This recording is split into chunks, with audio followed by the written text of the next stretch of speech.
Did it go? I think it went. All right. What's up, everybody? Welcome to another episode of Booze and Biz. Another Wednesday has come, and we are here, and we are ready to rock and roll. Tonight, we're going to do a super cool website episode. So I feel like a lot of my content tends to be inspirational or I don't know what the right word. I'm going to stick with inspirational right there. This one is extraordinarily tactical. So you can literally almost follow along the show and make some big changes that I think will make some big changes in your business. And then we'll do a super cool thing. So after I get done with the first portion of the show here, kind of the monologue, if you will, then I'm going to jump in and I'm going to show you two of my websites, right? So I'm going to teach you everything. I'm going to show you it in action. And then we'll go through and you guys can share your websites with us, and I'll pick a few and we'll go through and do your website, right? A roast of your website. So if you're not embarrassed, drop your website in the chat, drop your website in the Facebook comments, drop your Facebook or in the Zoom. We'll pick a couple and we'll go through and have some fun here in just a minute. So first things first, tonight I'm going beer. Going old school, going Michelob Ultra. Got to do it. I've made that decision for two reasons. One, it's just a nice, easy beer to drink, right? It's watery. It's water beer. Number two, I was on Jana's roundtable last night till 11 p.m.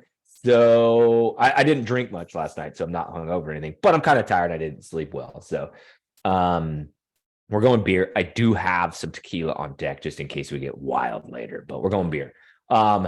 Tonight for sponsors, we have two sponsors tonight, and they are both near and dear to my heart. Okay.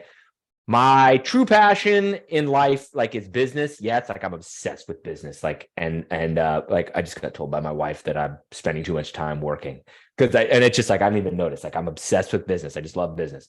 But even more so, like, I think my true real passion is kind of like teaching, but like teaching business, right? And I don't want to go be a professor or something. Like, I like teaching to you guys. So both the sponsors tonight are kind of around that. And spoiler alert, I'm involved in both of them as well. But the first one is going to be the EventHawk JumpStart Program. It is still in its infancy, but we have some people in there that are learning some great stuff. We're getting some great feedback. It's a great little community.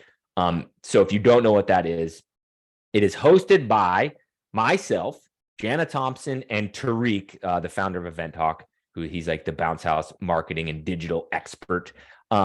We host that whole, it's like a course. Okay. So in there is classes, so to speak, where there's a video and then written word part. Okay. The videos are made by Tariq. So he does the marketing, the web design. I'm trying to think of all the stuff he hits. I mean, the amount of topics that are in there that he's got in-depth content on is really impressive.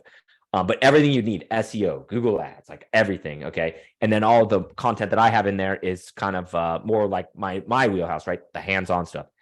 How to use a generator properly and not blow circuit breakers, how to roll a bounce house, how to dry out a water slide before the season ends, that kind of stuff. It's gone super well so far. We have our own chat group. We have our own Facebook group. There's 60 plus total lessons in there. And then here pretty soon, we're actually going to start weekly lives. So it'll be kind of like this, but we'll teach to just the people that enrolled in the course, and we'll have a topic, and we'll have a big discussion. It'll be super awesome. I'm mega excited for it. If you're new to the industry and you want to sign up, it really kind of skews more for the new people in the industry, right? The whole premise is we help you get to $100,000 in revenue, 100,000 in revenue. So if you're new to the industry and you guys are interested in learning more, I'm going to blast the little link in here. So I'm going to drop it in. Oh, there's a double. I did it 2 times, but there you go in Zoom. And then I'm going to drop it over on Facebook right now. And if you're watching the taped version of the show on Facebook, or you're listening on the podcast, it'll be in the description. Boom.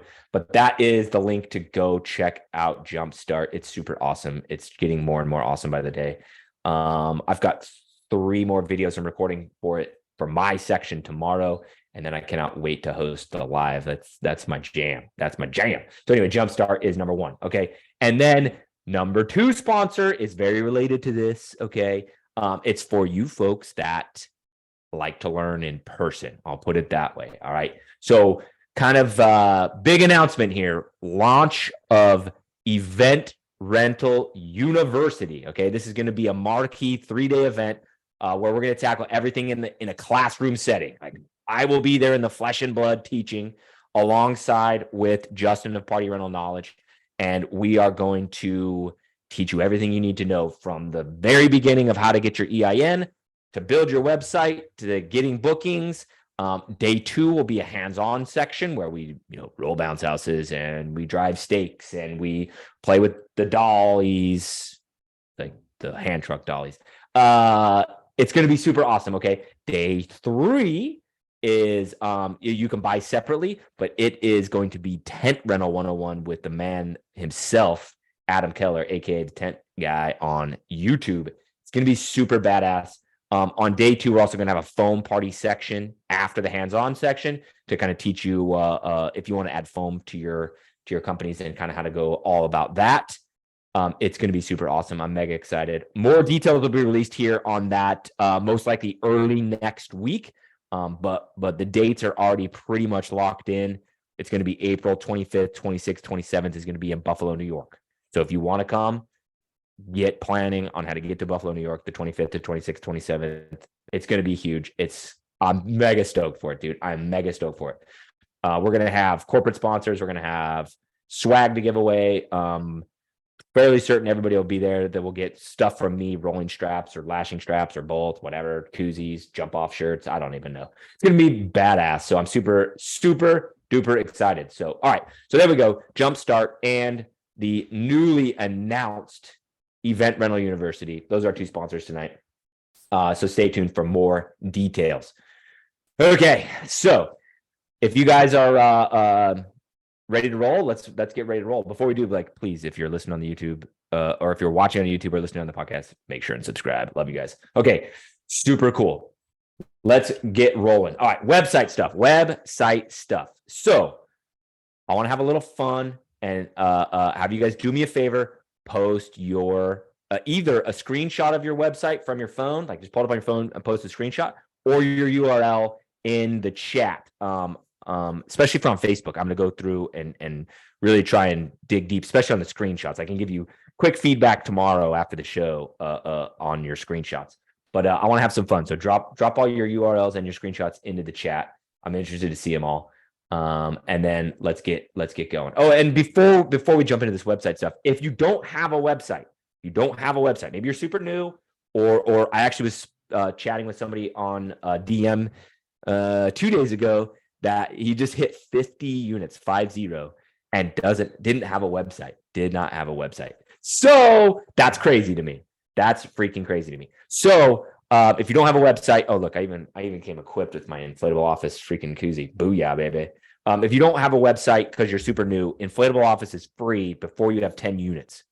And when I say free, you have to pay $39 hosting fee a month, but all the software is free, right? So it's super good. It's the number 1 tool that you freaking want to have, need to have. Anytime somebody comes to me and asks me how they can make their company better if they don't have a website, I don't even have anything to say to them. So if you guys want to check them out and support the show, I'm dropping my little affiliate link in the chats here. But you guys can check out Inflatable Office. They're the only company that I've ever used and I'm going to make this a pin too over here on Facebook because I feel like it's going to get lost in all the screenshots and URLs of all the people's stuff. Okay, there we go. Yeah, they're the only rental website I've ever had. I absolutely love all the team that works there. I love everything they do. When you do start a website, it's a lot of a learning curve to figure the thing out, but once you get it nailed down, it's just like it's clockwork. You can fly through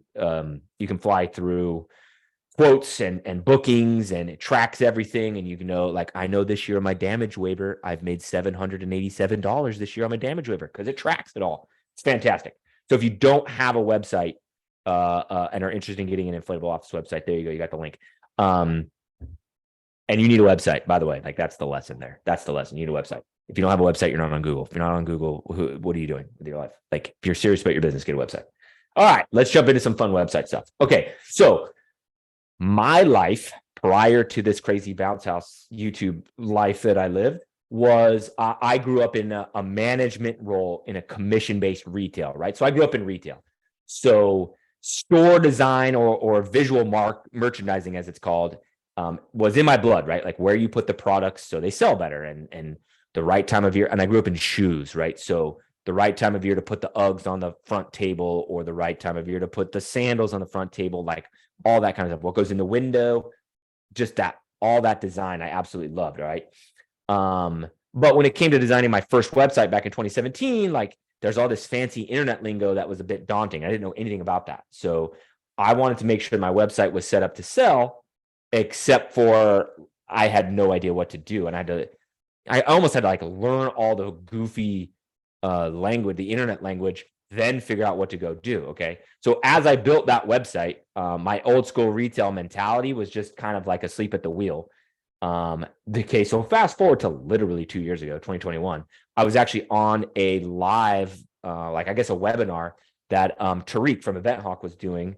And I think this is actually before I might have been an Event Hawk customer by this time, but it was very, very, very early on, both for Tariq and Event Hawk, and then also kind of for what I was doing. Like the jump off wasn't really at scale yet at that time. Okay.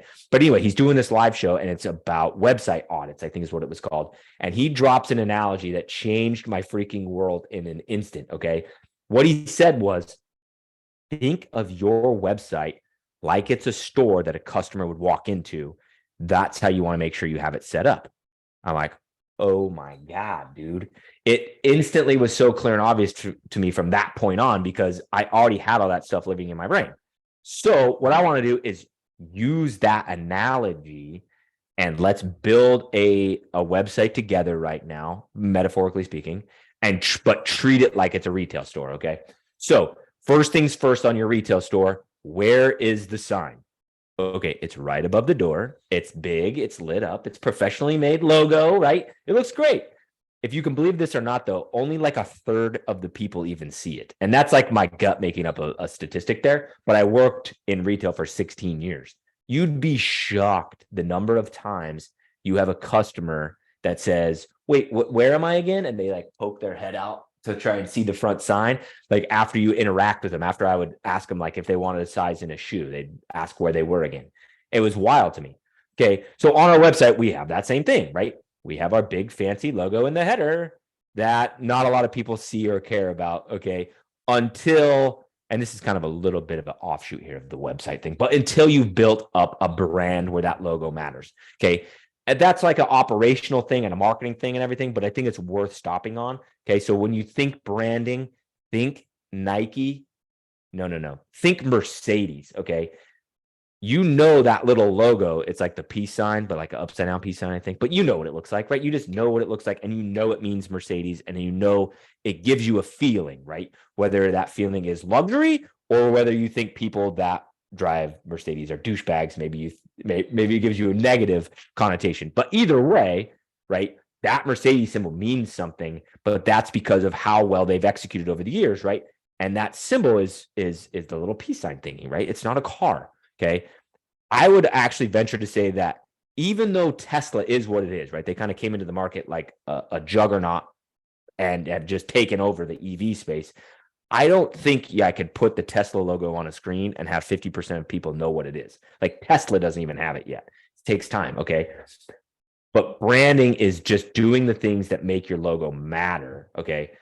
Brand, or to say it differently, brand is why you buy the thing you buy or why you don't buy the things you don't buy, right? You bought the Nike shoes because of the Nike branding, or you made sure not to buy the Nike shoes because you hate Nike, but the branding makes you do that, right? So when it comes to the logo on the top of your website, that's the whole reason I want to bring up branding. The logo on your top of your website matters, and it matters a lot, okay? So the reason I say that is you want to have it be something that's memorable, where you can build a brand with it. Okay. If you notice mine, I don't know if you can see that, but it doesn't have a bounce house in it. There's no palm trees. There's no sunsets. There's no children. There's not even the word bounce house in it.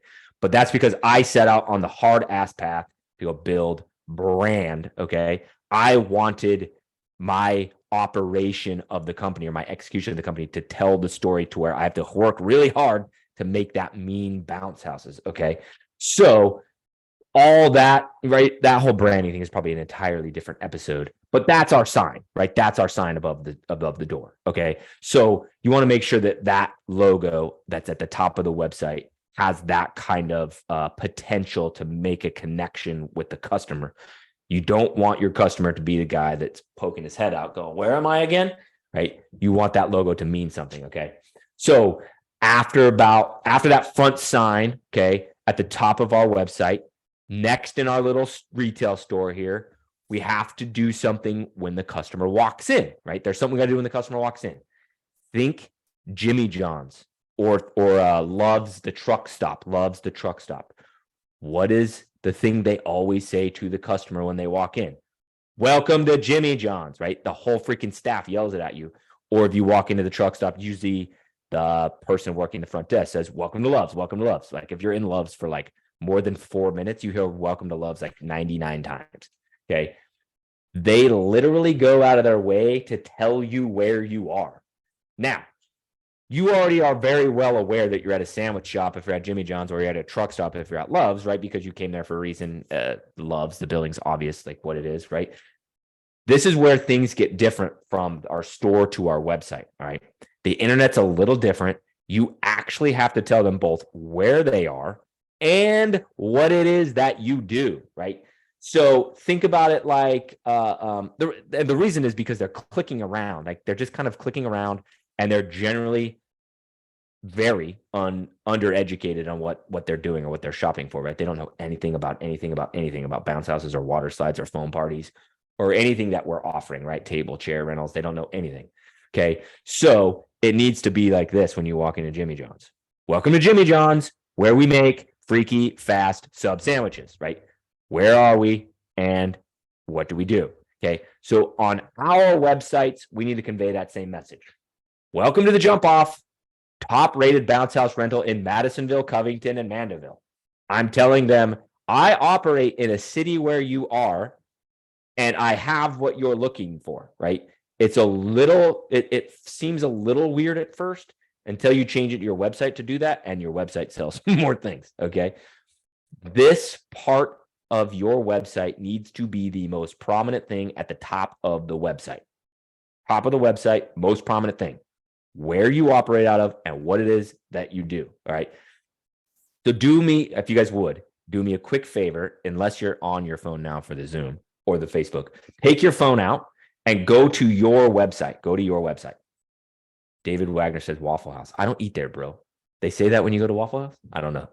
All right, so do me a favor, take out your phone and get on your website. So now you're looking at your phone, and the fancy internet term for what you're looking at right now without scrolling, okay, so just right as you open your website, that's called above the fold.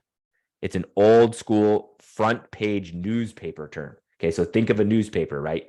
They fold in half. And so the front page article that's above the fold is what you see sitting on the shelf. Anything, I can't unfold my hands, but anything that's on the bottom, you have to fold open to see that on the front page. So whatever's above the fold is most prominent, okay? So the most important things that you want to start communicating with your customers is always above the fold. Always above the fold, important things you want to communicate, okay? Those are, do you have the logo nice and clear, okay? It's a high resolution image. There's a good contrast between it and the background, okay? So that's the front sign. That's the welcome to Jimmy John's, okay?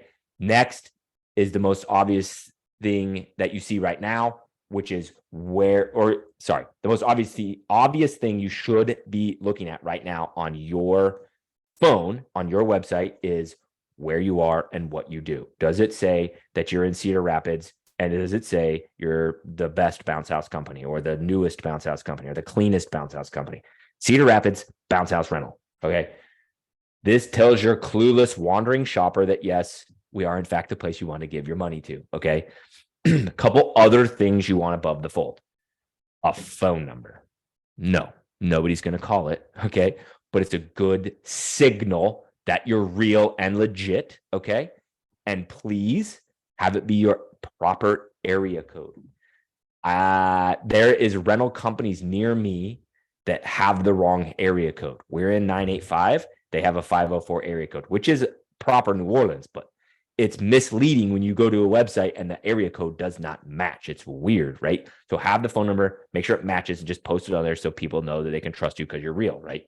Like, it gives them a sense of security that if something were to go wrong, they could call you. Okay. Next is an email address that's probably right next to your phone number. Okay. That is kind of another thing that proves you're real. Please have it be an address with your own domain as the host. Okay. Please don't have it be Big Dog Inflatables at Gmail.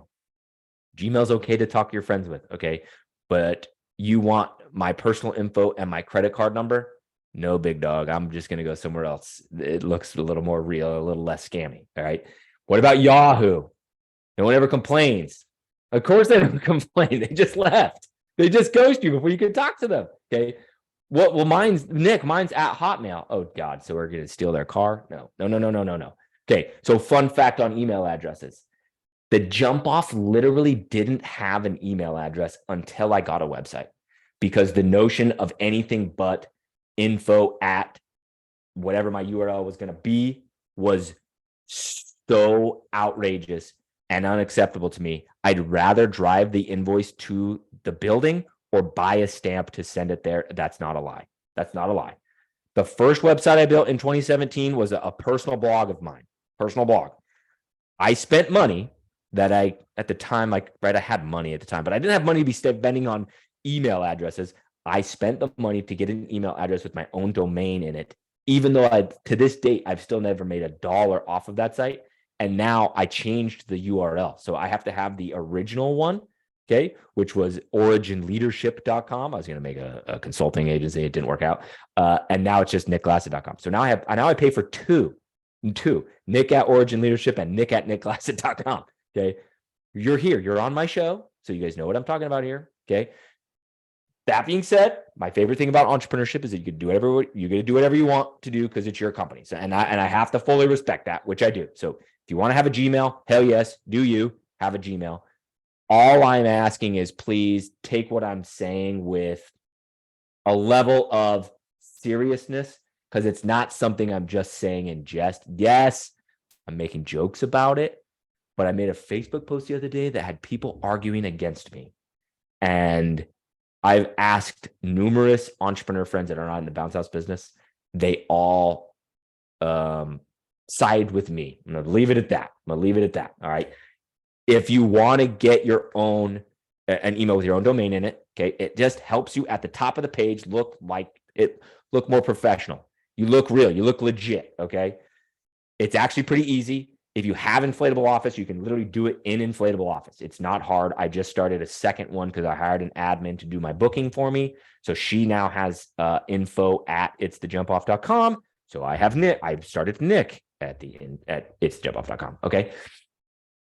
It's pretty easy. If you don't have Inflatable Office, I'm sure ERS can do it. I'm sure BCN can do it. I'm sure any other freaking web hosting service you have can do it.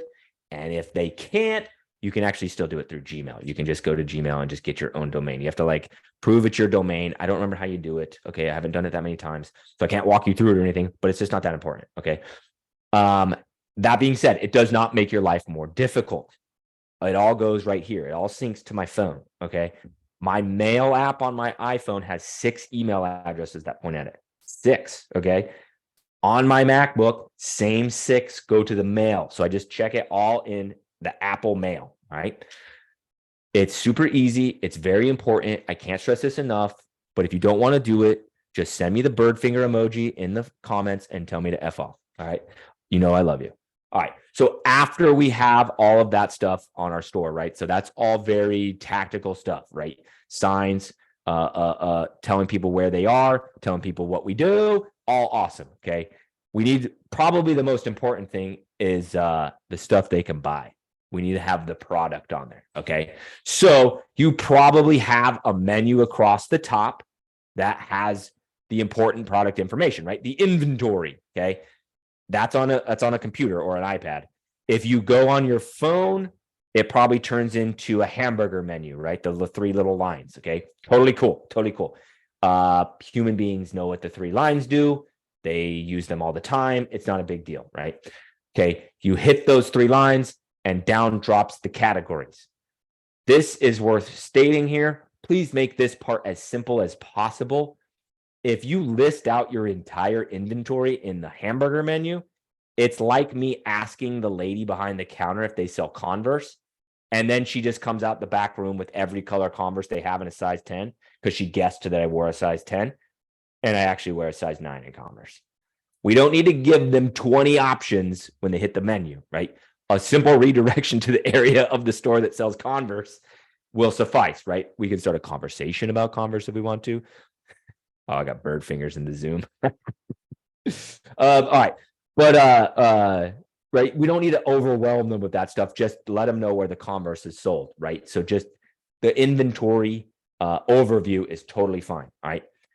Next thing we have to do is something on the internet, is something that's unique to the internet that we don't really have to do in real life stores. Okay. We actually have to tell our customers to do something, or else they just kind of scroll around like lost little zombies, and then they hit the back button and they go somewhere else because they're confused. Remember, they don't know what the hell they're doing because they don't know how to shop for this, and there's no human being in your store to help them, right? There's no sales associate. So to tell them to do something is best done as a button, okay? The fancy internet lingo for that button is call to action, is a call to action, okay? I've tested a few different buttons.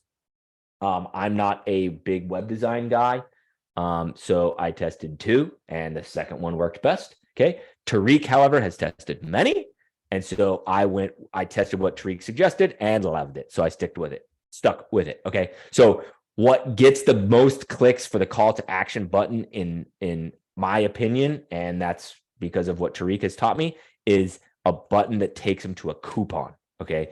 That's because they got to buy something from us anyways, so they're going to say, why not get a coupon? That being said, that call to action does not get clicked a ton, okay? So you can have it be something different and nobody's going to really give you shit, okay? I think there's a lot of, or I know Inflatable Office, the button automatically comes with book now in it. To me, that's a little aggressive. That's like the lady in our store saying, hi, welcome to the Jump Off, the top rated bounce house rental in Madisonville, Mandeville, and Covington. Did you want to pay cash or credit for that? Pay for what? I didn't even look around yet. I think book now is a little aggressive. A better option would be to be like start shopping or see our inventory. A good one is check availability. I've seen some that I actually like that were also enter your dates. But you get the idea there. You're trying to have a button there that gets them deeper into your website, gets them off your front page of your website and get you deeper into the website. I like the coupon because it requires them to give me their info, but they're incentivized to do so. Meaning, yes, they're going to get a $10 coupon in exchange for their name, email address, and their phone number. But now I have their phone number, so I can text them in 5 minutes to ask if they needed help on shopping for something, right? No, it doesn't cheapen my brand. It doesn't cost me money. I don't lose money on the coupon. A $235 booking that instead I earned $225 on instead. The idea is they would have spent zero. So $225 is better than zero any day of the week, right? And this coupon thing really does drive sales. Trust me. Okay. The last thing you need to do that's unique to the internet versus running a brick and mortar store is that you need to tell shoppers that a lot of other people shop with you and are happy. Okay. So after our call to action button, we need to have something that is called, the fancy internet word for this is called social proof. Okay. Social proof. Proof that customers like us. Okay. Amazon and Google have created a culture where the reviews are by far and away the best social proof there is. Okay. Other things you could do if you're too new and don't have reviews is you could have some other kind of cool, fun metrics that show how busy you are, like how many events you've booked this year, how many events you've done already.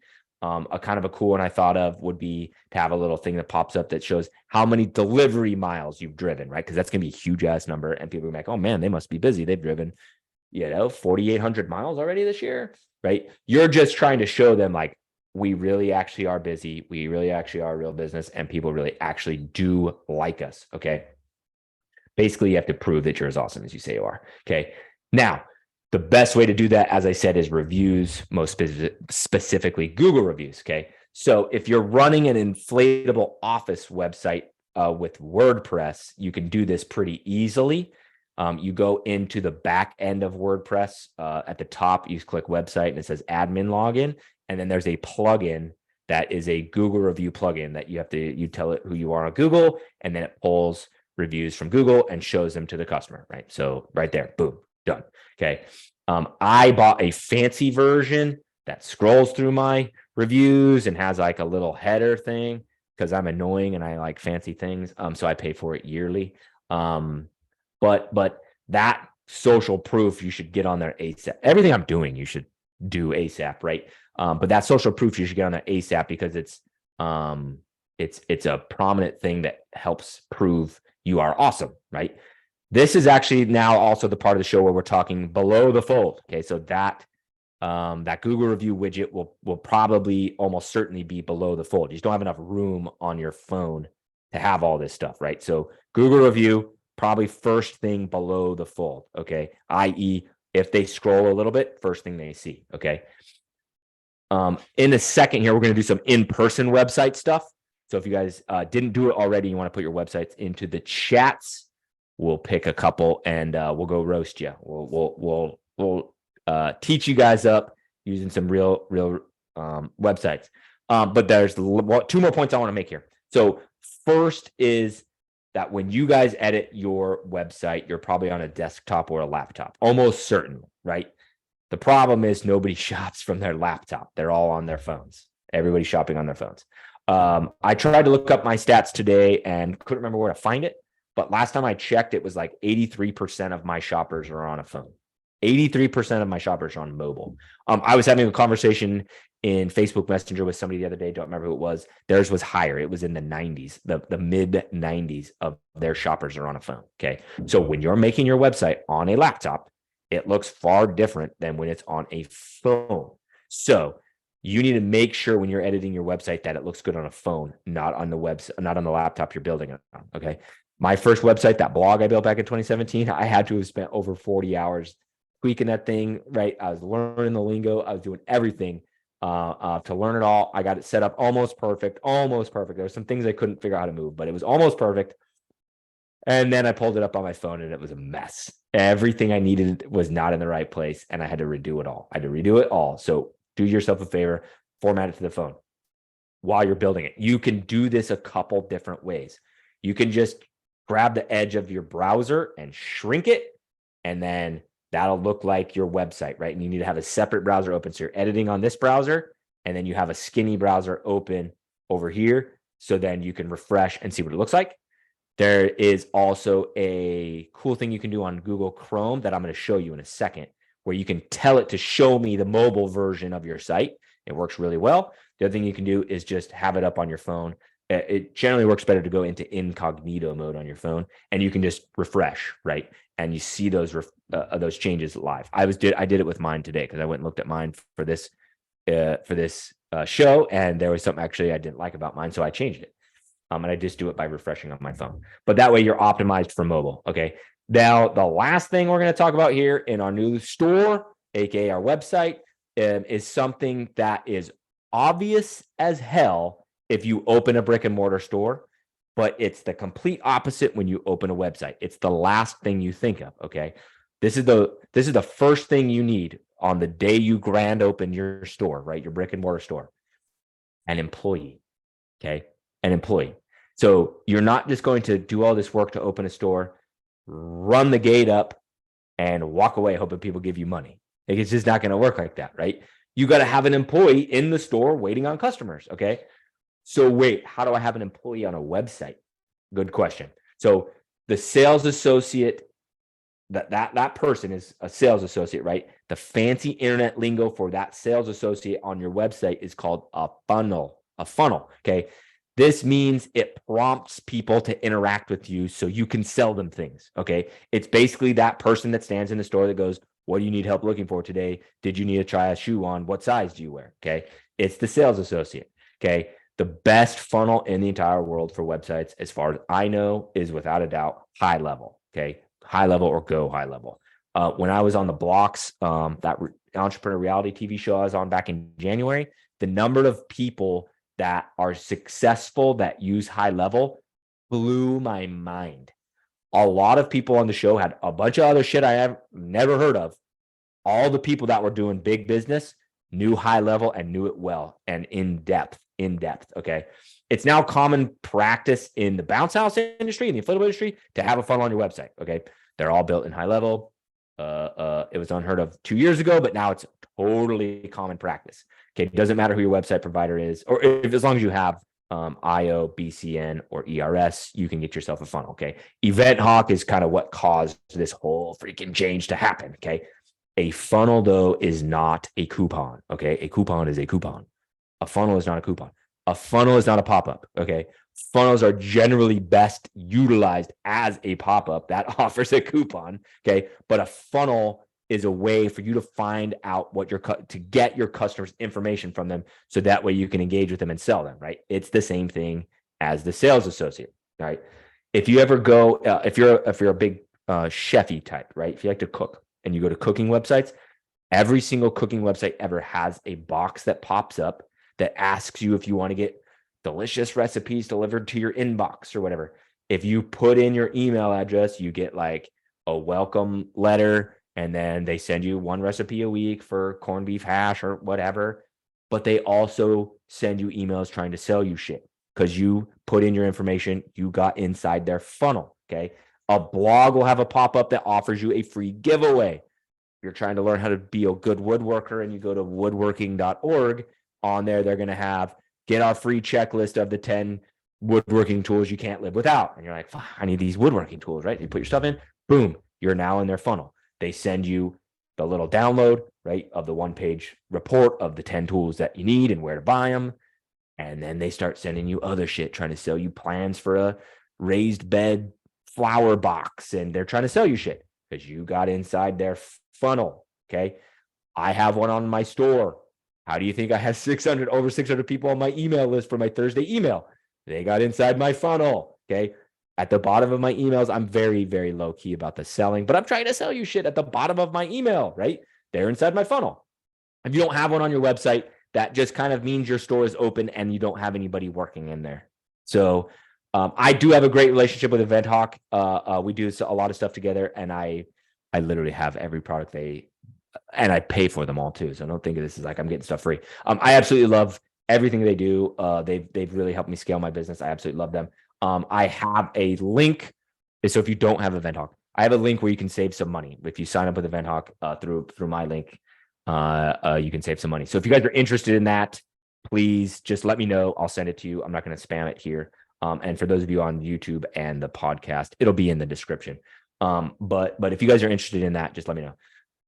But there we go. We have built ourselves a proper store in the form of a website. Okay, that was a lot of information to take in, I feel like. So what I'm going to do is I'm going to get back over to Zoom. I'm going to share my screen. And we're going to get rocking and rolling. Hold on, let me get this set. And I'm going to show you my websites. Okay, there we go. I'm going to show you my websites, two of my websites. Oh, it's not working. What's happening? Okay, we're going to try that again. Hold on. Share screen. Boom. Boom. All right, there we go. Okay, here we go. So I've got this in that cool mode I was talking about with Google Chrome. So this is not Google Chrome mode. So this is, I need to refresh it.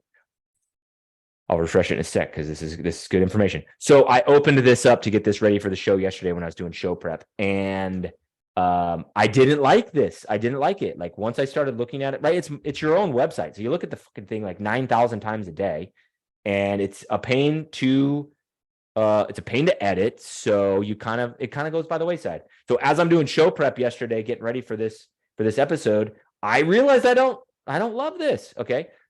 So the distance between the letters and this blue is called padding, padding.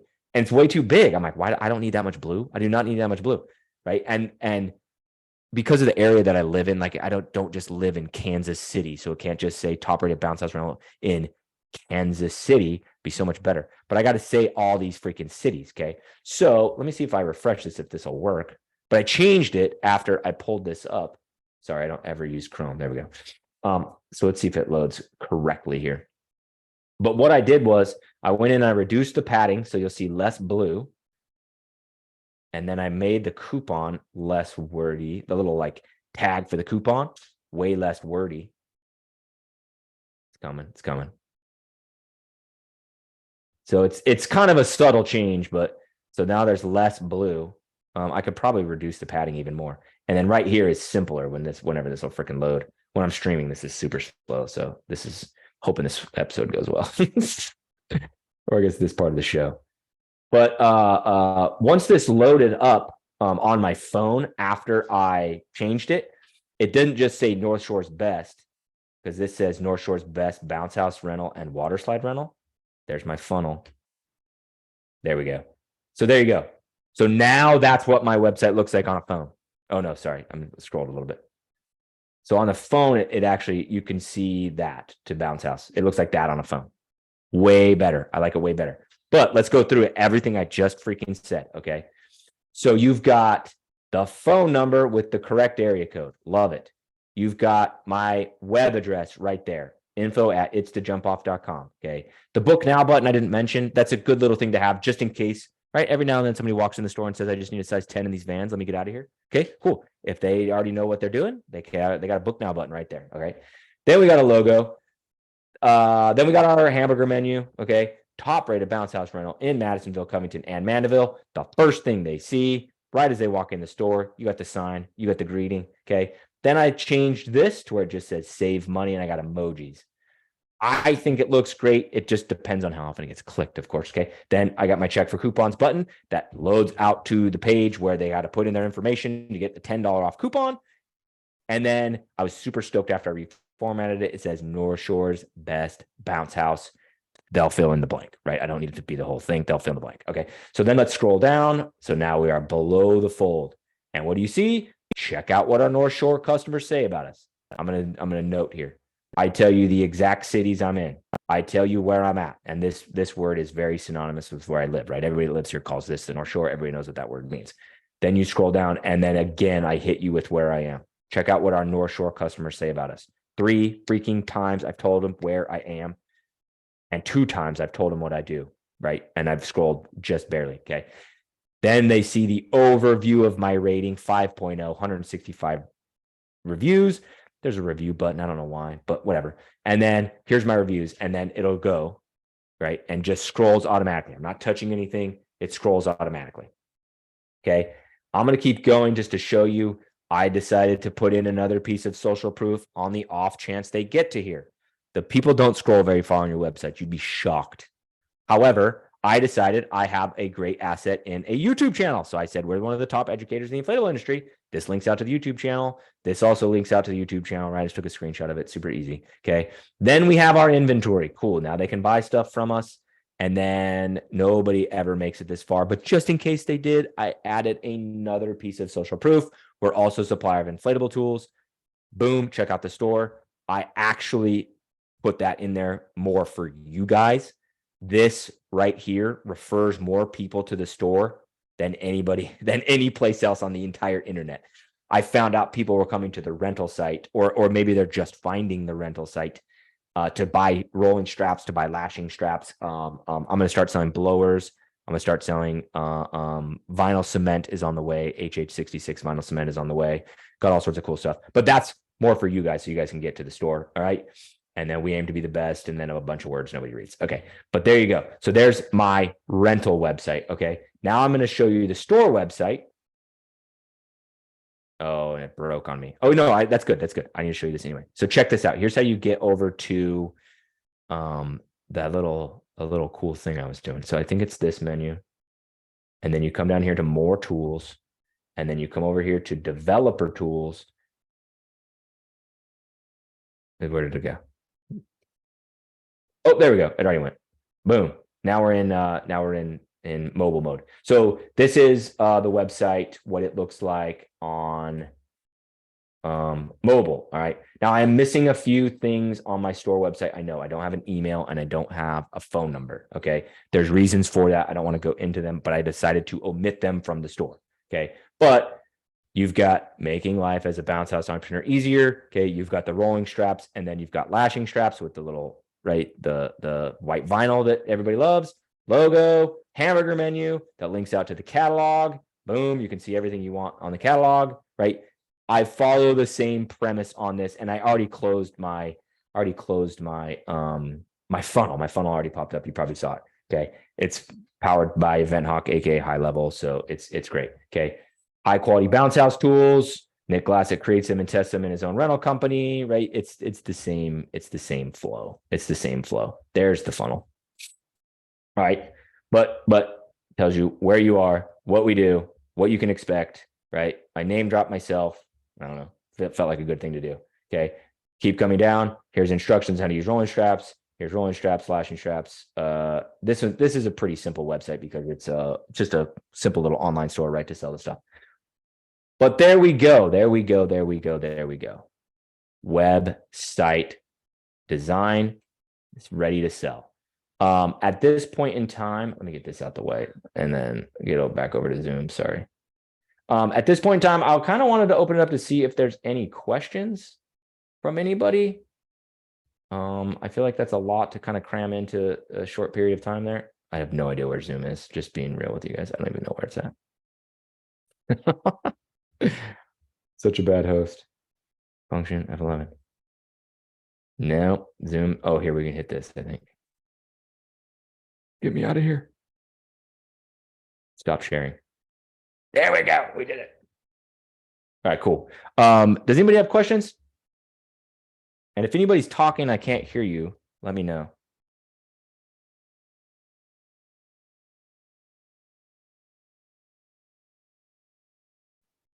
Yes, how come Justin's not here tonight? Oh, yeah.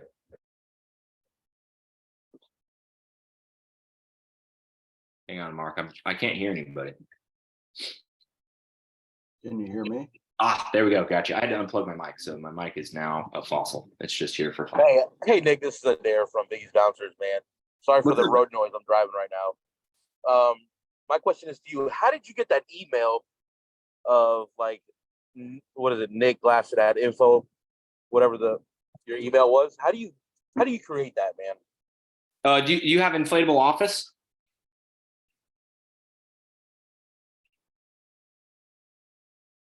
Like I created mine through inflatable office.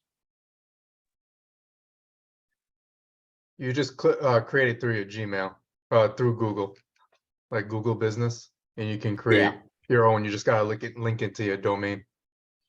It's really not that hard. It's something I've done, right, only a handful of times, potentially 6, maybe, right? I have a regular Gmail, so I guess 5 times I've done it. Did you turn the lights off on me? So I'm not the right resource to walk you through that. If you have inflatable office, you can literally just call them and they'll do it for you. Or if you look up Lee on Facebook, he'll tell you how to do it. There was a whole the thread that I started, the post that I started about that kind of got all kind of a little bit out of hand and people are arguing with me. In there, Lee starts having a conversation with somebody and gives them step by step how to do it in inflatable office.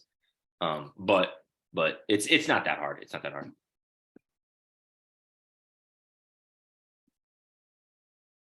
Anybody else have questions? If not, we can start doing some website stuff.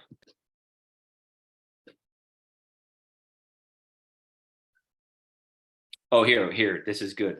Okay, Al says, in his personal opinion, you don't need the Event Hawk pop-up on every freaking window. It's so annoying. Front page, yes, but if you're in categories and trying to shop, like I was doing on a lot of your sites, do a 5-second timer before the pop-up comes up in the items and category pages. It gives me time to read and see your page and shop the site. Yes, so there's a lot to unpack in that. So number one, it kind of is made to be annoying, right? It's kind of supposed to be annoying because you want them to see it and take action on it. and they don't. So they go to the next page and it pops up again and they go, fuck, what is this? And they go, oh shit, it's a coupon. They filled out. That being said, I'm not the coupon guy. I just close that every time I go to any website and close it ever. So at the end, he said you can, and it's not hard to change the timer in Event Hawk or in high level in general. It's not hard to change the timer on the pop-up, but you can go change the timer so you can have it pop up at a later time period while they're on the page. Mine times out at, I think mine times out at 5 seconds. It was 8. It defaults to 8. I think I changed mine to 5 where it times out and goes away. Was that? Yes. But yeah, it's kind of one of those things where I don't know the right answer. So I have largely left mine alone because the people that built it, and I don't know if Tariq is the one that set it up or if high level is the one that set it up to whatever it defaults to. I don't know the answer to that, but I just figure they're much better marketers than me. They're just much better marketers than me. So I've just always left it alone. That's not necessarily the right answer. That's just my point of view on it as I've just left it alone. Yeah, he hates stuff being shoved in your face. Yeah, it's annoying. It's annoying as fuck. I totally fucking agree. It's annoying. Whenever I go to websites and they have those, I instantly close them forever and ever and ever and ever. But I'm kind of the exception to the rule. I know what a funnel is, and I don't want in anybody's funnel. I want no coupons. I want out of all the funnels. I bought something for my wife for her birthday today, and the thing popped up and said I could save $10 or $5. I don't remember. I was like, no, I don't fucking. You're not getting my email. I'm paying full price. Get out of my face. That's just me. Okay, so let's go check out some websites. Oh, let me go over to Facebook and see if there's questions, but we'll go check out some websites. Is anybody nervous about their website? Because it's a mess. Oh, it's not gonna let me pull up Facebook. I don't know where it is. It's Facebook, you're MIA. I love you. Comment and like the thing, but I can't see you. Okay, let's go back into let's see. Ariel, we're gonna do you, man, because you are always on top of it. You're a good sport. You're a smart person. You're new to the game. So we're gonna go to Chrome and we're gonna go to Ariel's website. All right, get this rolling, and then I'm gonna screen share with you guys. Oh, it didn't copy. It's the wrong thing. Copy. Paste. Boom. All right, lakesidebounce.com. Screen share. Let's roll. Don't read my emails. Oh my God, dude, I'm so over this Zoom. There we go.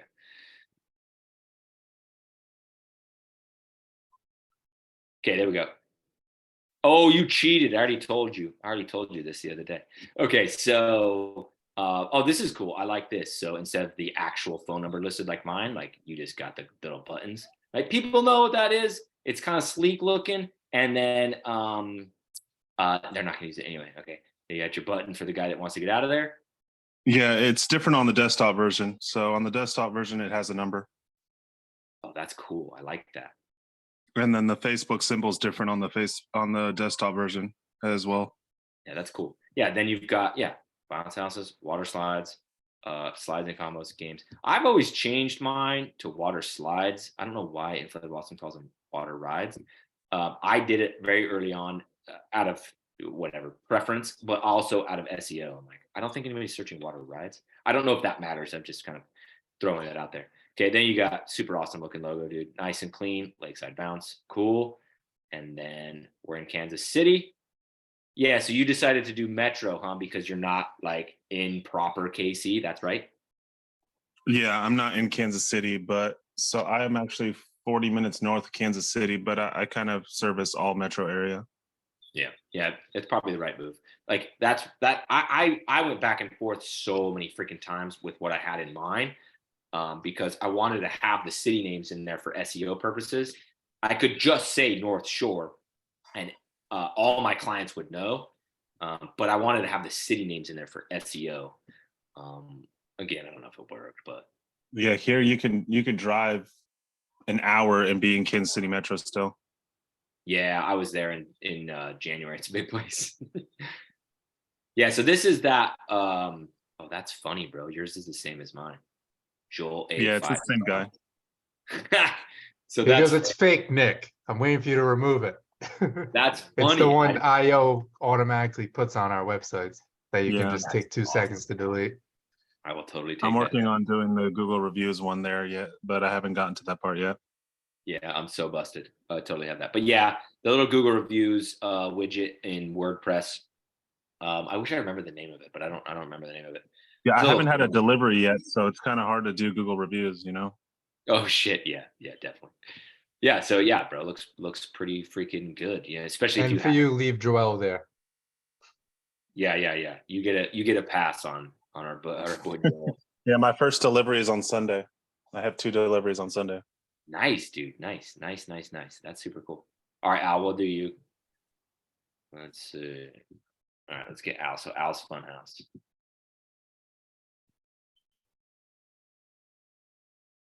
Can you guys post pictures in the Zoom? I'm so bummed. Oh yeah, you can. I'm so bummed that I can't see the freaking Facebook right now. All right, Al's Funhouse. We don't know where you are. We do not know where you are, Al. And we don't really know what you do. There you go. That's your funnel. That's a video. That's pretty slick. Or is that just a video? Either way, that's pretty slick. Yeah, so what I would say is I would move. This is just not that important. People don't use it. I'm not saying 0 people ever call you. But it's like seriously, like 1 person a year is going to email you though. But yeah, this is, you just don't need it that prominent. I would just throw it up here in the header. And you could even, I think the little icon thing was badass, dude. I don't know how Inflatable Office does that and I don't have it, but I would move that up there. And then I would put this as Bounce House Rentals for wherever the hell you live, right there. I like this font better than I like this font. So if you could do this as Bounce House Rentals wherever you live, then that would be key. That would be key. These I think also live in the header. I'm just interested to see. There's only 1 person I know of that has a good Instagram for bounce houses. Such a hard freaking. When I started the jump off, I was all hyped to become oh yeah, yours is pretty good, dude. 571. Yeah. Yours is good. I was all hyped to like, right, because that's when Instagram was like white hot, like fancy popular. And then I'm like, fuck, I don't know what to post, dude. Yeah, so I would do I would change that to where you live and Bounce House Rentals. I would move all this stuff. I would get that out of there. Nobody cares. That nobody gives a rip that you have BCN except us, but we're not shopping. I would move that to the bottom.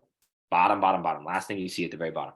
But move all this up there, where you are and what you do, and then I would get Google reviews somewhere up in there. If you have.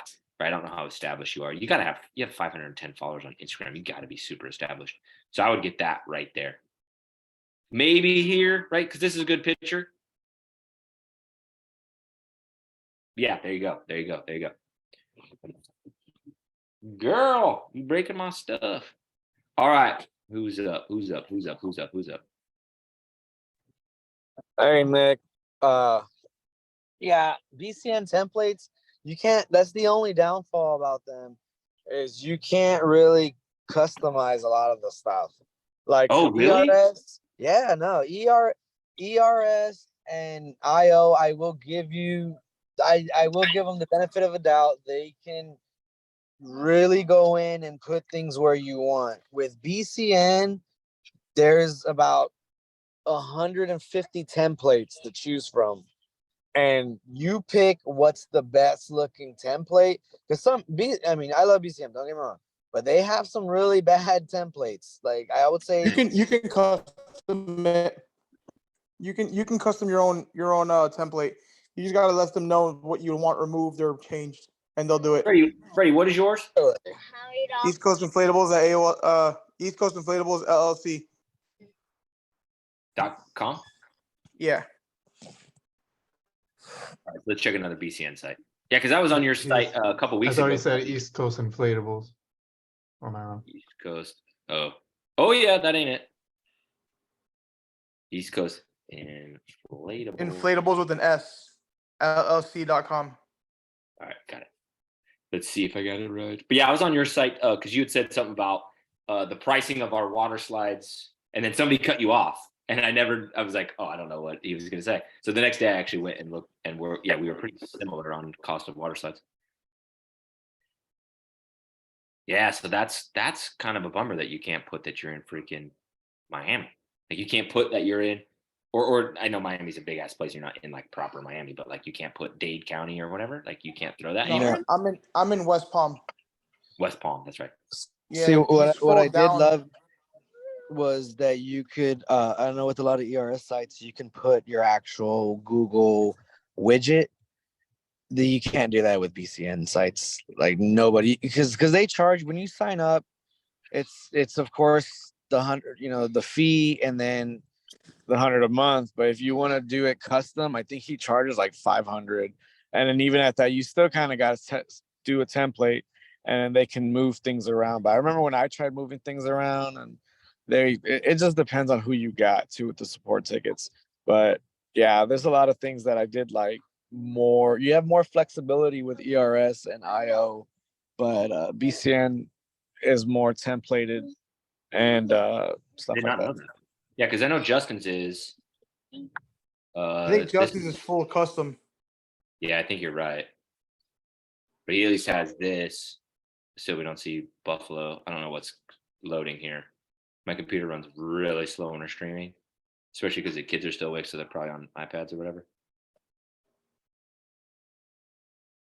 Yeah, that's interesting. Okay, cool. Didn't know that. Did not know that. All right. Anybody else have questions? We can keep doing websites all night long, but it's like not doing anything right. Way outrageous here. You want to do yours, Mark?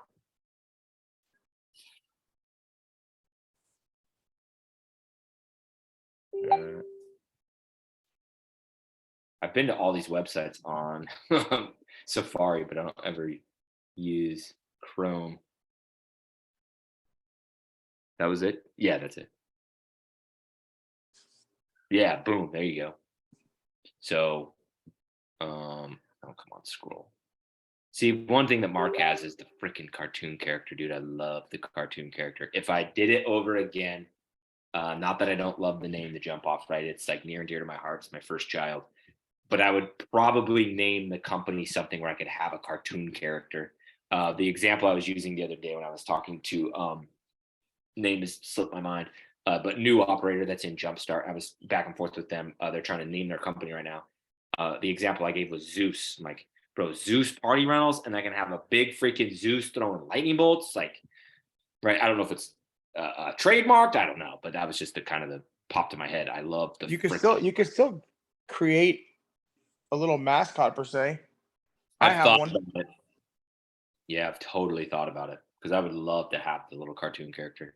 I created myself a little fat guy. Did you? Yeah, if you look at my logo, he's like pretty much jumping on top of the inflatable. That's cool. That's cool. But yeah, I mean, this is tells Mark's from Vero Beach. He does party rentals and he makes it easy. That's good. Like doesn't say top rated, doesn't say whatever. Made easy. Love it. Order now just in case you want to get rolling. All the information here. I would add Google reviews and a funnel. But I know that Mark's been in business for a long time and does an outstanding job. So take that with a grain of salt, Mark. The Jump Off Man. That would be cool. Jump Off Man. All right. Anybody else have questions or want to do another one? Like I said, we can do this. We can do this all night long because it's something I think is really cool. Quick question. Yeah, go ahead. So, Alex. for like, I'm in Lubbock, Texas. So I mean, it's not like my city's not huge, but I have a lot of little towns around me. What do you think the best way to approach that, as far as like, because right now I just put servicing Lubbock and the surrounding areas, but there's so many of them. What do you think the best way to approach that is? I had that initially. I had because I was kind of the same thing, where like I don't just do Mandeville, Madisonville, Covington. That is the main 3 cities, but we go to Lacombe, we go to Ponchatoula, we go to Folsom, we go to, you know what I mean? And so I had initially I was like trying to figure out how to advertise that. As the company grew though, I was like, guess what? I hate going to Lacombe. Not hate, but like it's out the fucking way. Like we got to go to Folsom 2 times, Amite 1 time, and Hammond 1 time this weekend. And they're the complete opposite direction. So I just stopped advertising it because it was kind of like, not that I don't want to go there, but I'm not trying to get business there. Like I'll take the business, but I'm not trying to like get it. You know what I mean? Let me look at a map real quick. Where Lubbock is. Can I say something? Yeah, go ahead. So my idea with my name was East Coast, because I obviously live on the East Coast, but I didn't want to limit myself to Palm Beach or West Palm or one certain area, because for the right price, I will go up to Port St. Lucie and I will go down as far as Miami. Like I said, for the right price, they're gonna obviously pay me. And I also make it so whenever I go to Port St. Lucie or Miami, I make them buy the weekend. So I'll drop it off either Friday night and I'll pick it up Sunday night. And so you make the ticket worth it. Yeah, that's good. That's good. Yeah, kind of you can run it a million different ways, but yeah, I mean, find a way that works, right? And so that's where it's like if they're in Miami and they want this water slide, they're like, well, bro, I only need it for 4 hours. I don't want to pay all this money for the whole weekend. Like, it's worth it for you to go, okay, well, I'm not doing that, right? Like you're willing to sacrifice that. Yeah. Yep. Alex, so in Lubbock, like if somebody lives in shallow water, do they say they live in shallow water or do they say they live in Lubbock, but we all know that it's shallow water?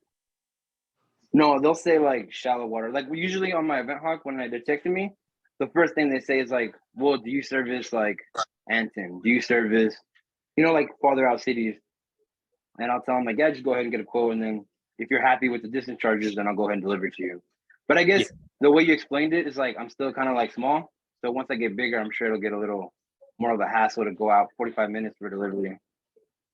Yeah. It gets, you have a little bit of more of a delivery fee. It's just like, that's what's happened to me. Like in the beginning, I didn't have a delivery fee because it was just me in a Jeep Cherokee that got, 22 miles to the gallon. I'm gonna go anywhere. I don't care because I'm trying to scale this business and I need the revenue, quite frankly. As it starts to grow and you start to do more events, all of a sudden like a Saturday fills up with 8 events and I'm like, fuck, dude, I don't even know if I can make it to Folsom on time, and then you add a second trailer, then you can start making it places on time. But now it's a V8 and it's a bigger trailer. And so that's where the distance charge starts to come in. But I kept it low because I didn't want to discourage anybody, but I was trying to make it worth my time.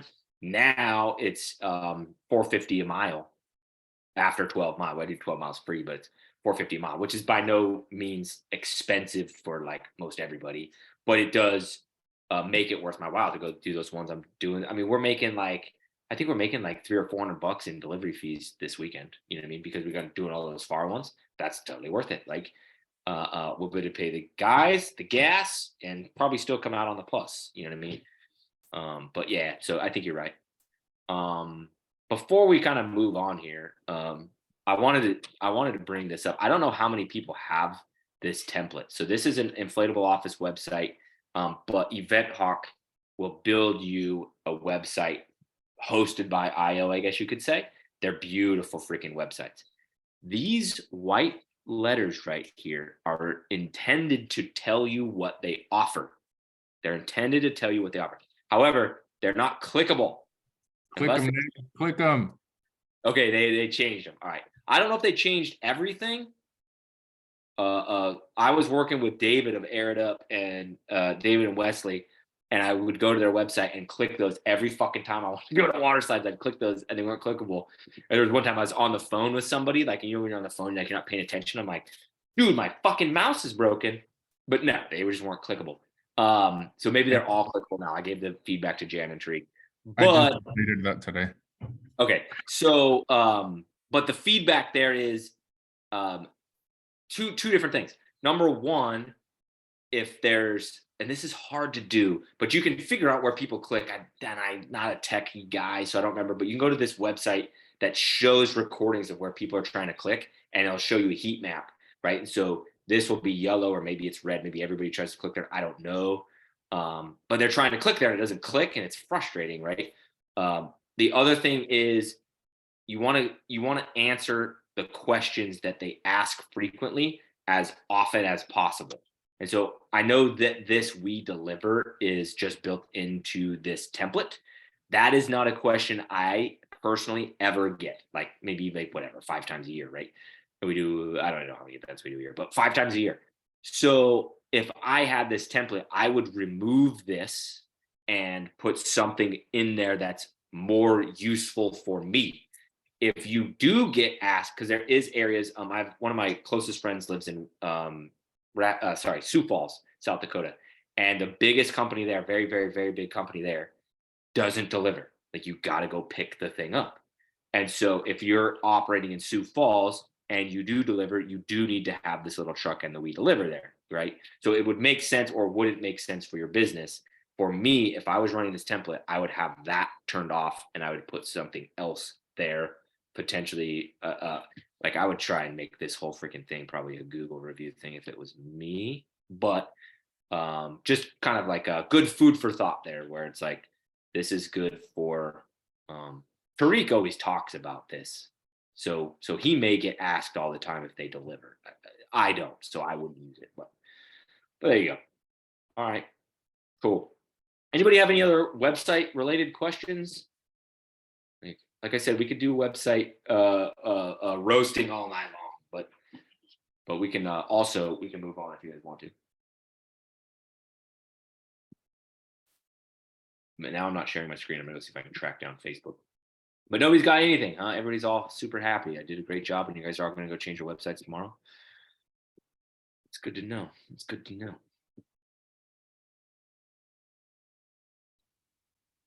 All right. Facebook, I'm coming. I found you.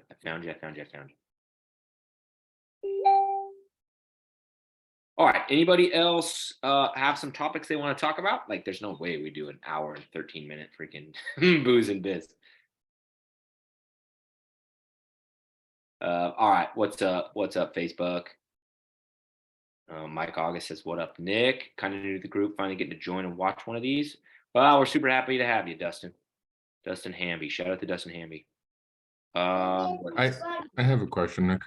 Yeah, go ahead. So I just got my first 2 18-foot slides, and I got somebody reaching out wanting to do on hard surface. And well, first, I've never set it up on grass, and then when I started looking at all the tethers, I'm like, do I really want to hook up, I don't know, 2, 3 sandbags to these to hold it down? Or is there another better way to do it? Or is it just better to not even do it on hard surface and be like, hey, you should get combos instead? Yeah, so it's kind of at your discretion. My personality, I would fully send it and figure out a way, because it's my personality. As far as anchoring the actual slide, right, sandbags, or like we did a setup. I filmed that for the JumpStart. I put it on my stories though last Saturday. We did a setup of our 27-foot dual lane with slip and slide on pavement. And so we were filling up water bags too. The reason we were using water bags, we had 2 other pavement setups elsewhere, right? And so as opposed to go buy more sandbags from Home Depot, I just used all 8 water bags that we have. Those are great because they hold 10 gallons of water, and so they're 80 pounds. Those are awesome. I absolutely love them in a pinch. Don't use them only, but it's a little bit easier if you got a big combo, or I'm sorry, a big water slide. Now for the tethers on the side, so what I did for the tethers on the side was, and I'd set up at this place before. It's a big huge corporate party that we do every year. And so I know on this side where they have the warehouse, they have those metal posts that, so you don't back into the warehouse, like on the edges of the garages on the rolling doors. And so I tied a very specific kind of knot that would not come undone to one of those poles on this side. And then I know that they have freaking a zillion tents. They rent 1 million tents for this. So I tied off to the tent barrel. And I wish there was a tent person here that could kind of explain those, but they're like big blue water barrels are probably 55 gallons, right, to hold the tent in case it gets windy. And I tied off to that, right? That's like a weird circumstance where I know that's going to happen. If I know I don't have that, or I know I don't have grass that's going to be near it, I do that a lot too. You're going to set it up on the parking lot, but you can send one into grass on this side. I'll do that. If not, yeah, just sandbag the hell out of it. You can go buy, if you have like in my warehouse, I don't know why they were there when we got there. We have like 5 or 6 big garbage cans. That was actually what I was going to use on that right side. Before I remembered they had the tents and I didn't need to do that. So I was going to bring one of those and stick a hose in it while we set everything up so I could tie off to that. Oh, the other thing you can do is you can put an anchor into the pavement. That kind of depends on where you're setting up. Oh, I have seen people do the pavement anchors. No, the thing is that it's on the street. They're having a car show. They're blocking off the street. Mark Good anchors to asphalt. He has a unique way. Yeah, that's who I've seen it from, I think. Mark, is Mark still in here? He may not be here. Yeah, I've never done the anchors to the pavement before. But you can go get they're just like blue. They're called Tapcon. I think it's the brand name. But they're blue like screws that go in pavement and mortar or brick or whatever. I use those in the winter time to hang wreaths on people's houses for Christmas light business. But that's what people use for those anchors. And I don't know how the hell they do it. Like I think they send a Tapcon in. They must have something that hooks onto it because they're relatively small. But you got to remember those tethers are there to keep the slide from going this right. They're not like anchor points that you need to have, something crazy on. Trying to remember sandbags. I think I've only done sandbags on our obstacle course, which is a short ass slide and short little tethers. And they're like, you could probably do it without on those. I don't know why those have those tethers. I don't know if I've ever done them on a tall water slide on pavement. Big Kahuna we did. Yeah, we did at a neighborhood pool probably 2 years ago. One side we sent into a grass by the fence. The other side, yeah, just a bunch of sandbags. A bunch, probably four 50-pounders, so 200 pounds. I don't know. I'd be interested. Yeah, I'd be interested to see what the owner. The owner's manual. The manual says that the weight needs to be on those tethers.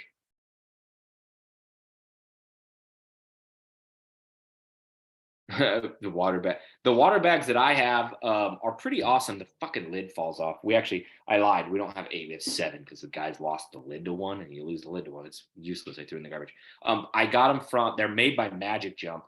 I had gotten them from Amazon. Like Magic Jump sells on Amazon. I checked after I posted that on my stories. I got a zillion questions about that.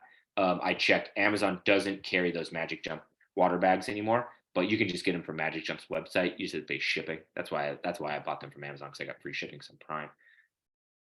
I know Rocket Inflatables has them as well. I don't know if anybody else has. I don't know if anybody else has them. Would wager a bet that Tent and Table has them. Would wager a bet that Tim at Leisure has them. Those two companies kind of have everything. Oh, Jungle Jump does. Dave said Jungle Jump does.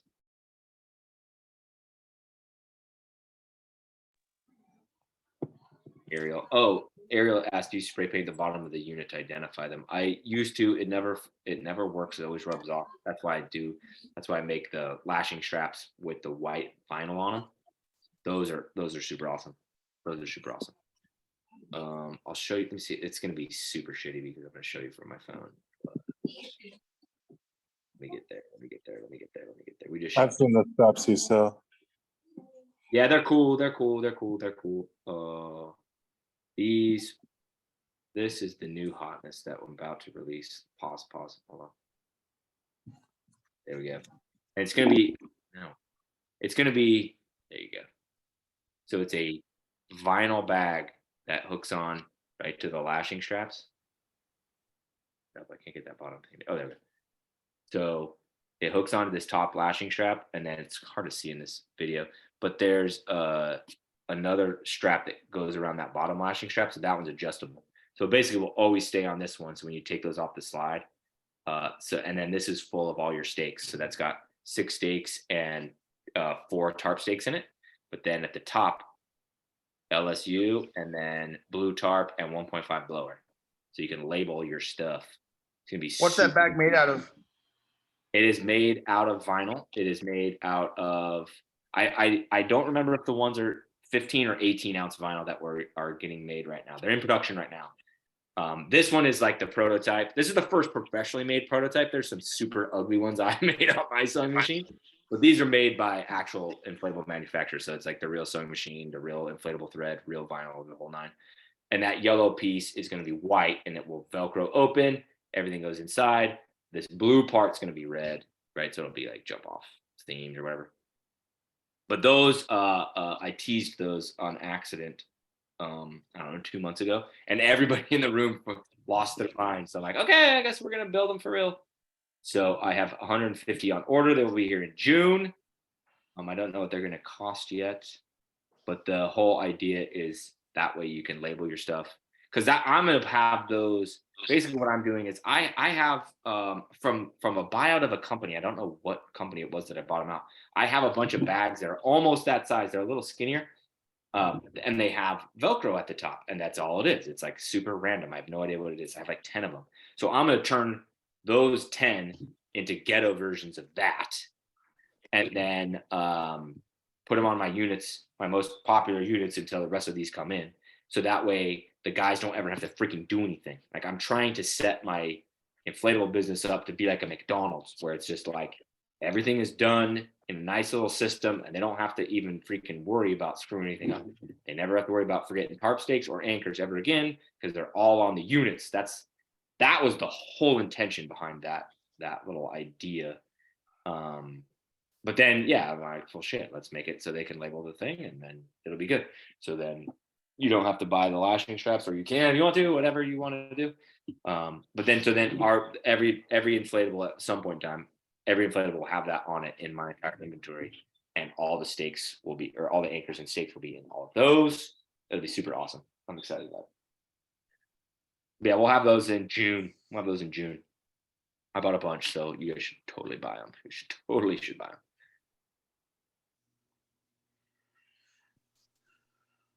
Oh, Microsoft Clarity for heat maps. There you go. Microsoft Clarity. I don't remember how to get there, but that's what Chris from Casey Treasure said.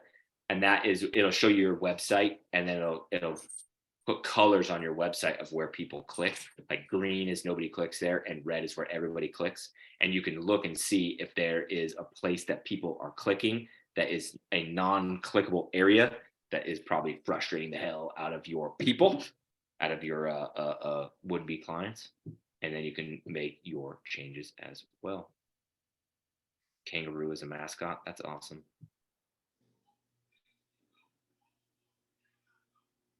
Kevin said, thank God I have inflatable office. I love customizing my website. I don't know if I love it, but I certainly do it all the fucking time. My wife's like, what do you do all day? I'm like, well, I was working on the website. She's like, you just say that, dude. Like, you always just say that. I'm like, I swear to God, that's what I'm doing. Promise.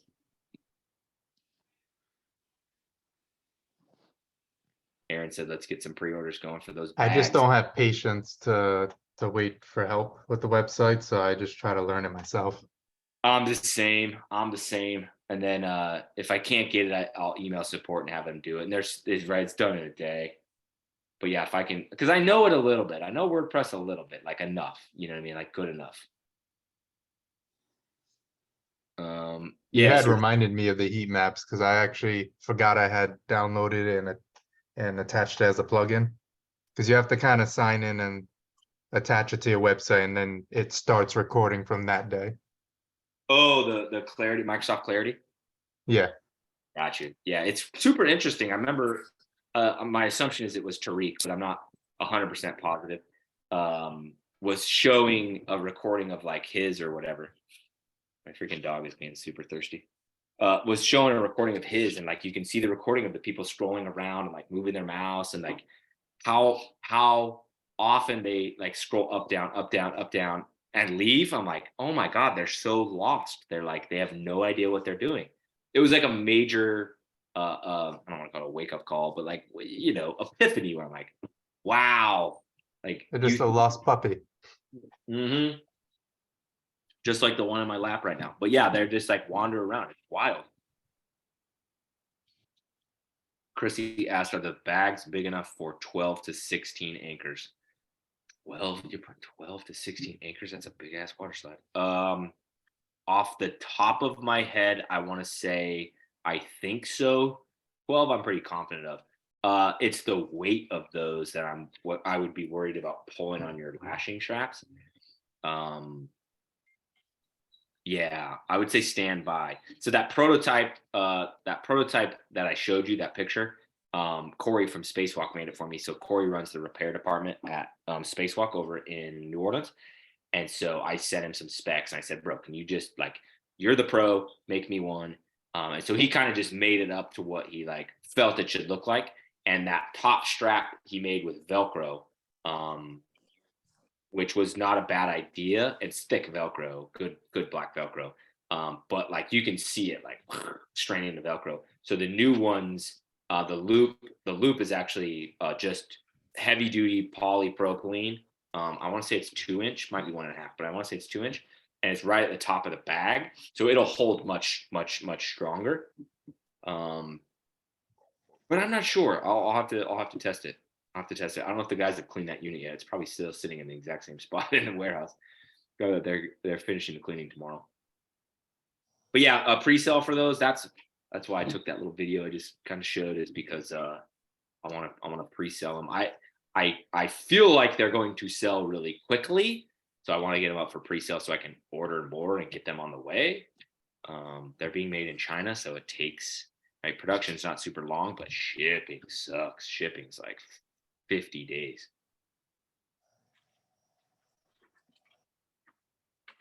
Let's see, Josh. Do you believe? Okay, Josh said, do you believe for the rolls all the 40 volt is enough over the 48?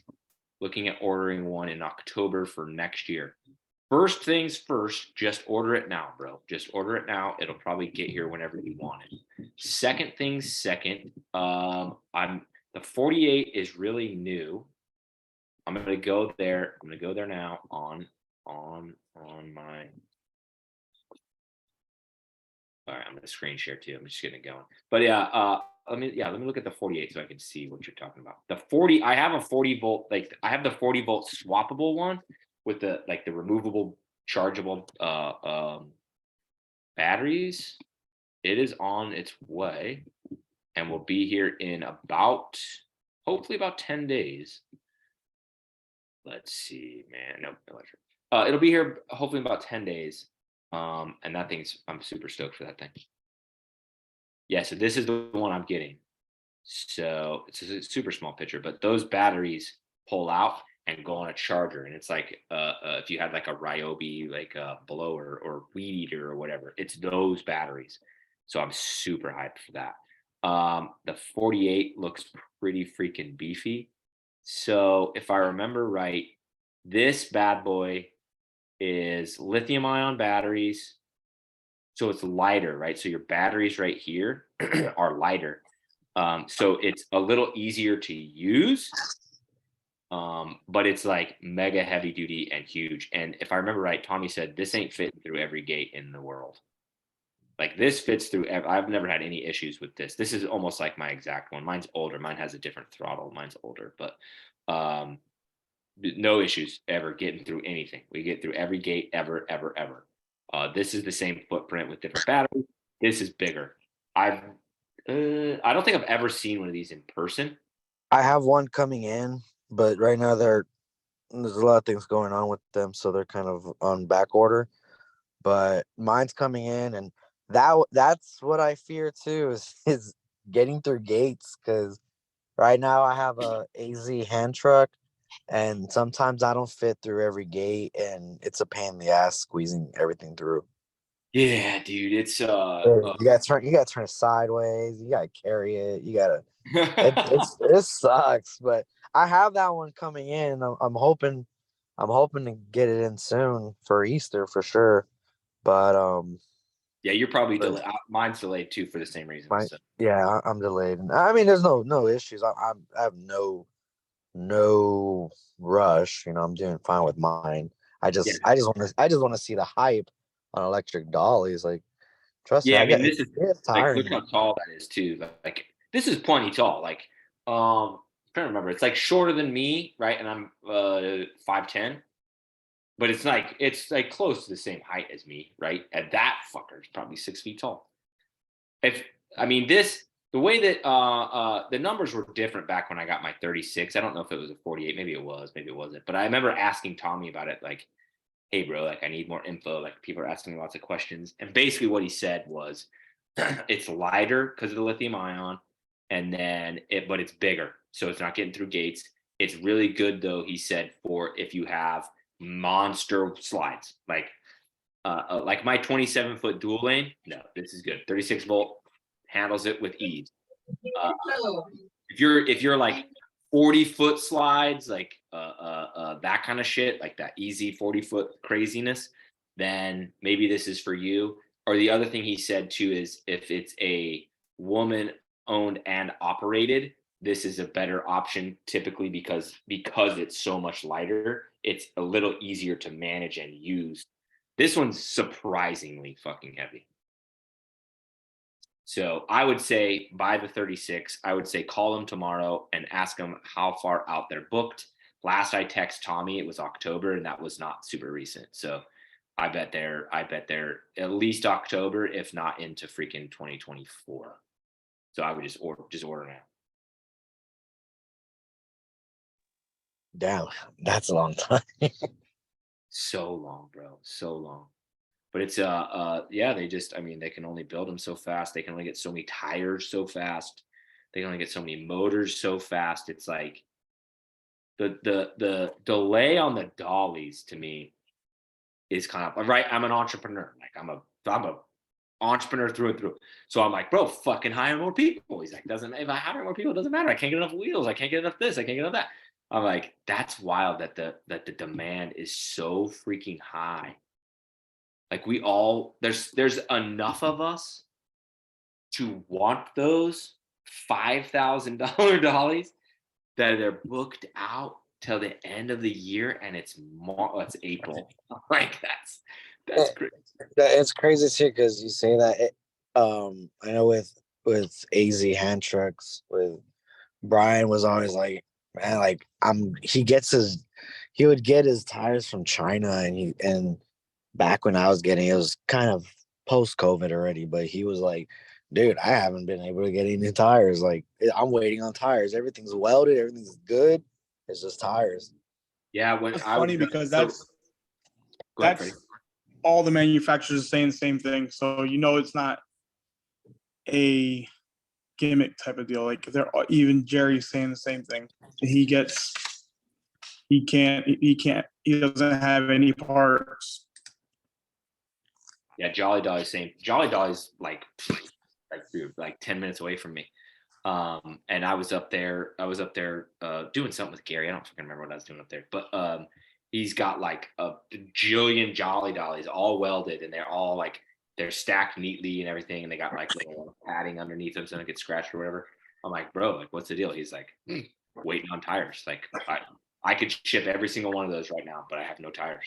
And this was 2021. So this was like really close to post-COVID. Yeah, they couldn't get tires. How does your Jolly Dolly compare to your Rollsaw? So you got one in your buyout, didn't you? Yeah. So yep. So we just got it's a much older Jolly Dolly. It's the old chain driven one. It's not as responsive. Like, so if you're moving, like we used it on my route, used it last weekend, low key because I broke my Rollsaw. I'm working on fixing it, but it was my fault. I broke it. But So we use the Jolly Dolly to deliver the 27-foot dual lane, and right, it's a breeze, like good to go. It's less responsive. Like the Rollsall is like I can feather the thing. I can just walk with it behind me. It's super good. The Jolly Dolly, like you hit that throttle, dude, and it's like Fork City, like you're taking off. I don't know how well it was cared for prior to me getting it. But yeah, but it definitely does the job, dude. It moves the. What batteries do you have in there? I don't even know. I don't even think I've opened the back. I don't even know. I assume so. The guy I bought the company out from that had the Jolly Dolly claims it was a 2021, right? Is that right? Right, 2021.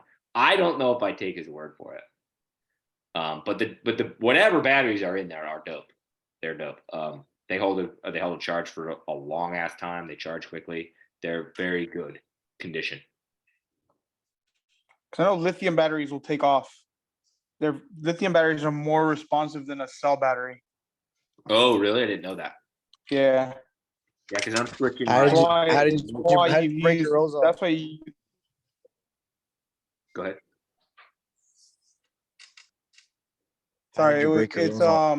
that's why I use over here they race go-karts, and a lot of guys race the lithium batteries. Interesting. I did not know that. Yeah, because Tommy just sent me new batteries for my Rollsall. And he sent lithium batteries. I haven't put them in yet because I fucked the motor up. Now the only thing, sorry, not to cut you off, but the only thing I hate about the lithium battery is that when it dies, it dies. It's like an on and off switch dead. yeah, where 'cause the it cell runs at battery- 100, right, and then Yeah, where the cell battery, you can start feeling it dying, slowing down, and you know to charge it.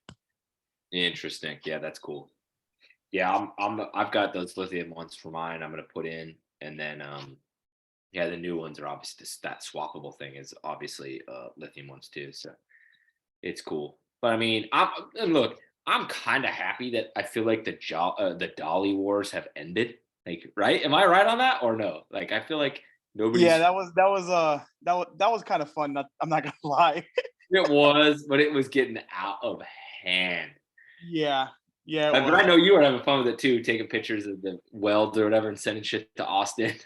Yeah. And you know what's funny? It's like me and Austin are so cool, dude. Like crazy cool. And like any jab I took, it ended up in each other's inboxes, and we're just talking trash to each other, like, friendly trash. And long story short, we'll talk about that another day. Yeah, I was bummed I didn't get to meet Austin at IAPA. We were, Yeah. I ended up busier than I thought I was going to be, and then by the time we finally made it over to go see them over at Roosevelt, I don't know where Austin was, but he wasn't there. So I've talked to him like on Facebook. I've never met him face to face. Yeah, but what Tommy's freaking awesome, man. I met Tommy at IAPA, and Yeah, he's awesome. It's funny because he's also jumped into my inboxes when I've attacked when I talk trash, and it's never been disrespectful in my inbox. But the first thing I said to Tommy was, dude, I'm so happy how much you've changed, like how much your product has changed.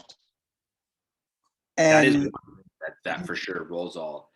I mean, so the reason I have Rollsall is because a local operator to me, Matt from All Star, he's like the next county over. He's not super far from me, but maybe 30 minutes. He bought out a company in I think he said Jackson, Mississippi, and they had like this weird ass blue power dolly, like motorized dolly. So Matt was trying to sell it to me. He was trying to sell it to me for too much, right? So I was like, nope. So he came down on price. I'm like, fuck it. Okay. So I go buy it. I'm like, bro, what is this thing? He doesn't know. He says it's this, it's not, whatever. It's a good little machine, but it was goofy as hell. So then I finally start doing some investigating, and I figure I see a Rollsall logo on it, right? And I don't even know what this is. So I'm like, whoa, what the fuck? So I type it into Google, and sure shit, here comes the website. And they have like their dollies. I'm like, oh my God, that looks just like my goofy little dolly. So I sent an email to Rollsall and just said, hey, I have this YouTube channel. I just started this YouTube channel, and I put your dolly in my YouTube video, like just whatever that I do that all the time. Just like FYI, I used your shit. And so then a back and forth starts with Tommy. The YouTube channel starts to grow. And then he reaches out to me. He's like, hey, bro, like, let's do some business together. Like, I'll just sponsor you, whatever. And so when he delivered my Rollsall, like the red one that I had, I didn't know what was coming. I was like low key, like super nervous. And he shows up with this badass rig. I'm like, oh my God. And so he starts asking me, he's like, where did you get that blue one? And so I told him, he said, I know where Matt got it from. The guy from Jackson bought it from a guy in Florida that bought it from me. He said he bought like 3 or 4 slides from me and talked me into selling it to him. It was like the 3rd Rollsall he'd ever made ever. Like it was like low key the prototype. So I had sold it. So I got the red one. So then I sold it to a guy over in the Baton Rouge area who now has his own Rollsall, Anthony. So Anthony has sold the blue one back to Tommy, the prototype back to Tommy. So it changed hands like 5 or 6 times.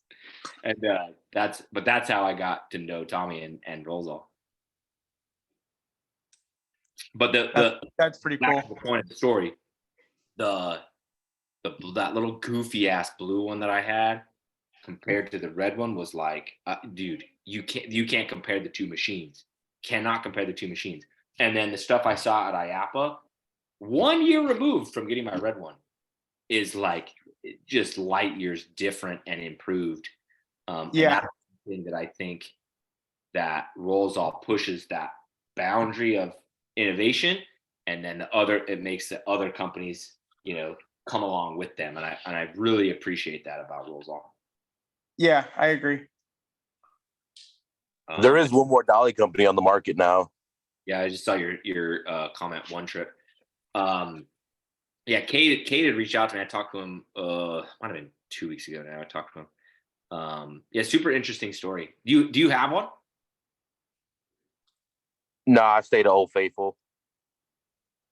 Yeah, right. Yeah, One Trip. I know he's building Motorized right now, like I think a prototype or his first one, or I don't remember. But I know Matt at Big and Bright, the owner of Big and Bright Inflatables, bought one from him, like for his warehouse or whatever. And I was talking with him the other day, and Matt likes it quite a bit. So, is this the guy that like recently put out his stuff in the group? Yeah, where he didn't want to do what do you call it? Where their back wheels pivot? No, his back wheels. He has the trusty freaking Harbor Freight casters on the back. Oh, I know there was one guy that had like, it was like a weird H or T shape bracket in the back with 2 wheels that didn't pivot or caster, and he was like, I had said something like, make those move, and he was like, no, for what? And then he showed a video like, you don't have to, because you can just lift it up and turn. And I'm like, it's easy, but it's like work not needed. It might be because I mean that company's really new, but they're doing really well. He was like, bro, I can't believe how many people are ordering dollies from me. Like that's badass, bro. Pretty soon you're gonna move inflatables. Here, this is a good question from Dave. He said, I'm sure it's based on your area, but what type of inflatables seem to be most popular / requested? Yeah, definitely depends on your area. Slides all year round. Yeah, I'm slides. Not quite yet. We got a nice bump in the temperatures. We're sending quite a few slides this weekend, but last weekend we sent 0 because it got cold. But we do very well with combos. In my area, kind of what ends to happen is the bigger you buy, the better it does. But there's obviously a tipping point, right? So I bought that 27-foot dual lane with slip and slide attachment. Here's $700 a rental. So it's only gone out once so far. It's still March. It does have another rental on the books that we locked down today. But I'm thinking that sucker is past the point of go bigger, get busier. So last year I bought an 18-foot dual lane that almost instantly was my best renter. Then I bought a 22-foot dual lane that, boom, was instantly the best renter. So now I got the 27-foot dual lane. I'm not sure. Same thing with combos this year. And I did reorder the rentals on my website, by the way. So this could be why this combo is doing better, because it's now at the top. It's my most expensive combo. But it's a dual lane combo. It's really big. It's from EZ. It's a Pirate Fortress. Then that thing's doing really well this year too. So let me see if I can give you some stats here. Let me get back over to my. I usually work off of 2 monitors, by the way, and I only have 1 because all my stuff is up at the warehouse now because I have an office there. So that's why I'm such a scatterbrain here. But let me see if I can give you some stats. But yeah, so anyways, if you're in warm weather, like warm weather, it's water slides, baby, water slides. Typically speaking, your 18-foot water slide is your best bang for your buck, best investment, because they're easy-ish, right? They're hard to move, but they're not hard to move. And they just rent like crazy. 18-foot is like your go-to slide. Okay, here we go. I got my stuff up. This year, oh yeah, duh, I always forget this. If David was still in here, he'd be yelling at me. Obstacle course, for me, obstacle course crushes everything. So this year, I have a 2-piece obstacle course that's 60 feet. I got it from Spacewalk. It's dry only, unfortunately, but it's already done $5,300, $5,290. So $5,300 already this year on the books. Then that combo I was talking about, it's a dual lane from EZ. It's done $2,500. And then these goofy tent table, teeny tiny little dual lane combos from tent table, dry only, just are fucking insane. 2,500 is one of them, and $2,000 is the other one. The 40-foot ninja jump obstacle course is 2,200. My other big-ish combo from Corona Bounce is $2,000. And then, I mean, I only have 2 rentals on that freaking 27-foot. It's $2,000, right? I think it's going to be good because it doesn't have to rent very many times because it's so expensive. But, and then last year, it's obstacle course is best. 22-foot dual lane is second best. I believe 18-foot dual lane is third best. And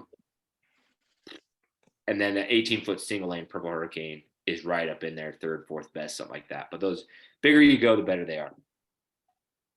What's Cool. up, brother? Sorry I'm late. Hey, what's up, bro? Better late than never. I had a tent that was literally I had a bunch of sidewalls rip off of it. It was like 50-mile-an-hour winds for a little bit today. So I'd like go beef it up. I added some more water barrels than I normally do, and I just freaking threw a couple stakes where it was closer to the dirt and just called it a day. Like, you could take it down. We're probably not going to use it tomorrow. And I was like, we'll still pay you. It's for a rail yard. And I was like, honestly, it's like more unsafe to take it down now than just like beef it up and leave it here. Like, Yeah, it's gonna be a wind sail if you take it down right now. yeah, it's so they don't, you know what I mean? Like, he's like, I just want to make sure your top is safe. I'm like, yeah, it's better off. Like, if it's gonna rip apart, like, it's gonna be better off than, like, it'll be destroyed if I try taking it down. It's gonna fly away. You might cause another Palestine, Ohio incident over here. Yeah, Like, we don't need that. We don't need that. All right. So, hold on. Over on Facebook, there was a question from Josh Holt about the 27-footer. Oh, he was talking about the Rolls All. Yeah, Rolls All handles 27-footer just fine. Just fine. Goes right up the ramp. Doesn't struggle. Nothing. All good. thank you. There was a good question in the Zoom. Oh, okay. From Dave. I need to make, I feel like, actually, I'm supposed to do a fucking live with Jana on this, with Jana. Okay. So Dave says also, do you have a formula for pricing? Okay.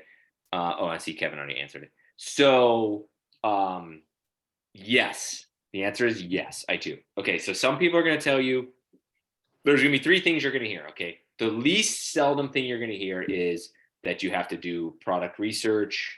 I don't even remember what this whole thing is, but it's like, like a business school thing. Okay. I Fuck. don't know what it all is, so we're gonna go down. Okay. The second thing you're gonna hear, a second most often thing you're gonna hear is 10% of the cost is what you should charge. Okay. The most often thing you're gonna hear is you need to be charging. You're not going to charge what the same that your competition charges, but you're going to use that to base what your price is. Okay. So I subscribe to the third version, and here's why. There was this little window of time there that before when the jump off had 2 inflatables, right? And I didn't know it was a thing, that I was going to go be a real estate agent. It's a long, goofy story. I was wrong. I fucking hated it. Okay. But in that industry, when you're going to sell a house, you go and you look up what are called comps. Okay. So if you're going to list a house, you go find 3 that just sold that are very similar to your house and 3 that are on the market that are very similar to your house. And you use that research to figure out what you should charge for the house that you're about to list. Okay. That is the way, that's the formula I use when I'm going to go price out a unit. Okay. So that 27-foot dual lane, there's not a lot of those around here. Okay. Fred has one over. He's 1 county over from me. He's the biggest anywhere near me. We don't overlap a ton. We do overlap a little bit. He has one. Okay. I go look up what he charges for it. He's bigger. He's more established. He's in a much bigger city. Okay. His prices are generally higher than mine by a good margin. Nobody else has one. Okay. So the rest of the comps that I went to go run I was literally looking all over the country to kind of get a baseline of what people have their 27-foot dual lane for. And then I take those numbers and decide what I'm going to charge. Okay. In the beginning, I just got that slide. And I don't know why this happens, but I've seen it happen almost every slide I get. You first get a slide. It doesn't go out. It doesn't get rented very often until it gets rented. Then it picks up. I don't have an explanation for it. Right. So I have that slide priced at $675. That's lower than I want to be on it.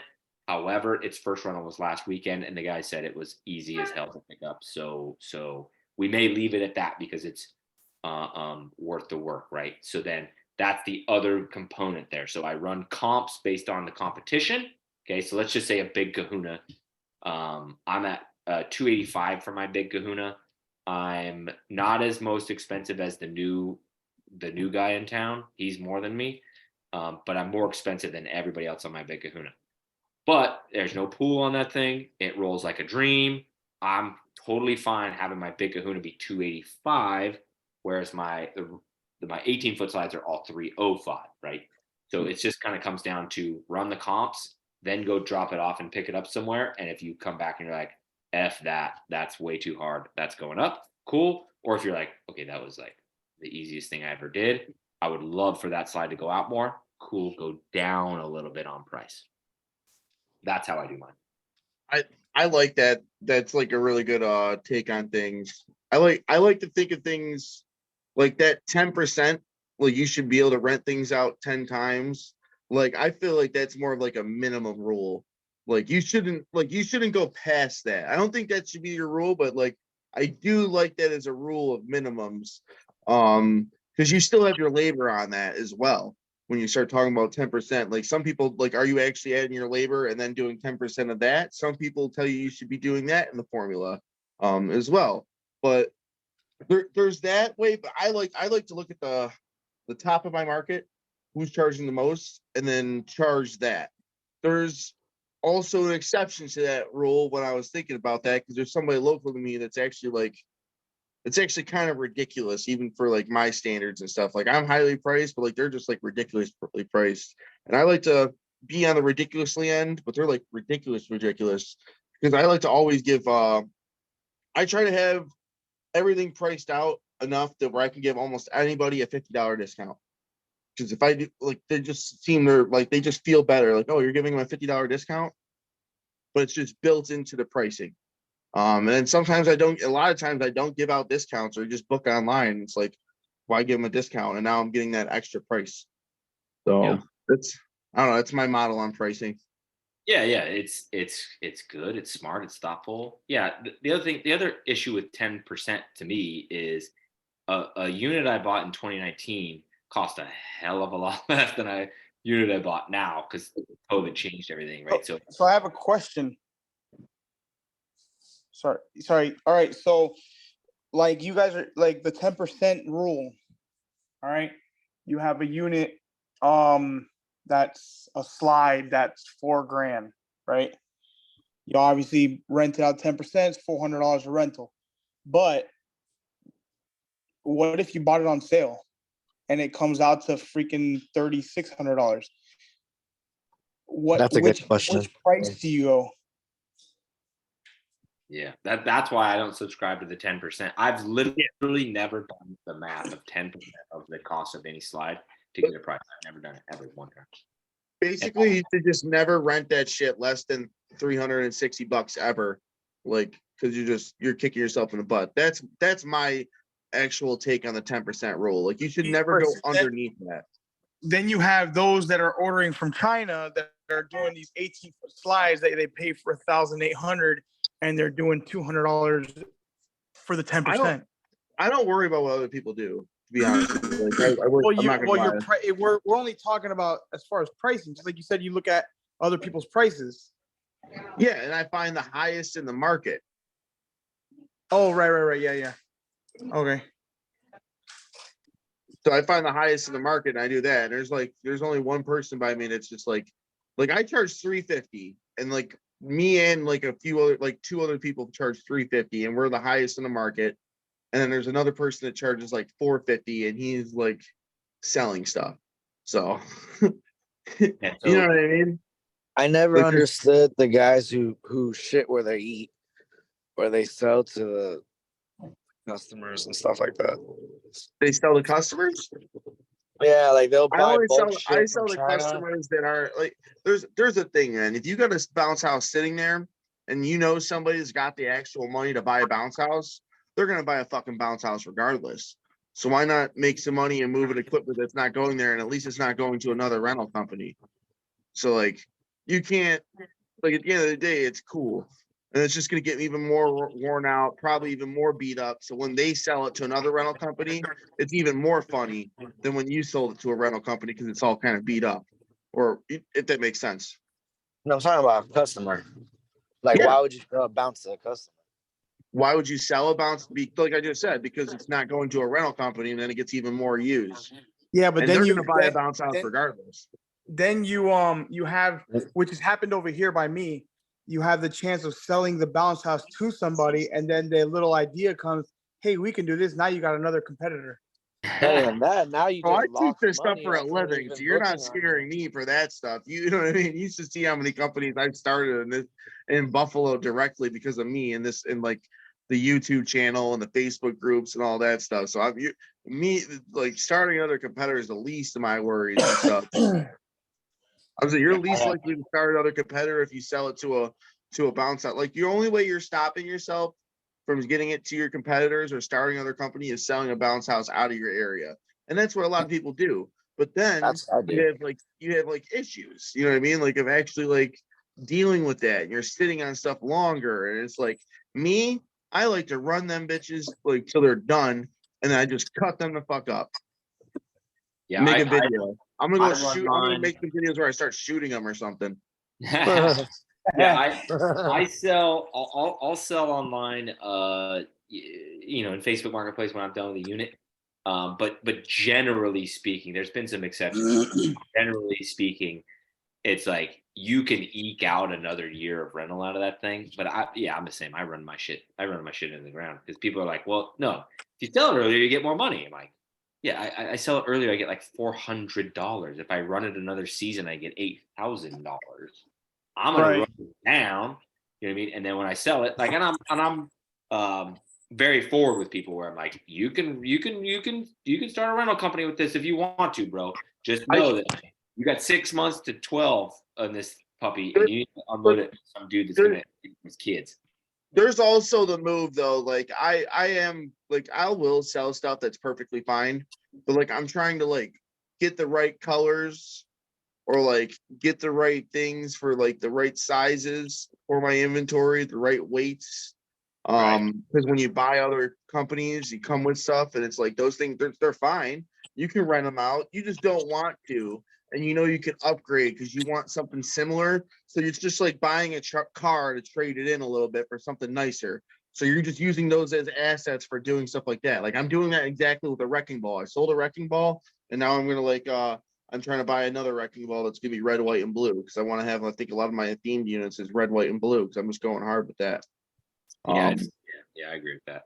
So here's a spreadsheet that I have that I update, call it quarterly. Like that's not like a discipline thing where I do it every quarter, but I'll probably do it here again in like May, maybe April.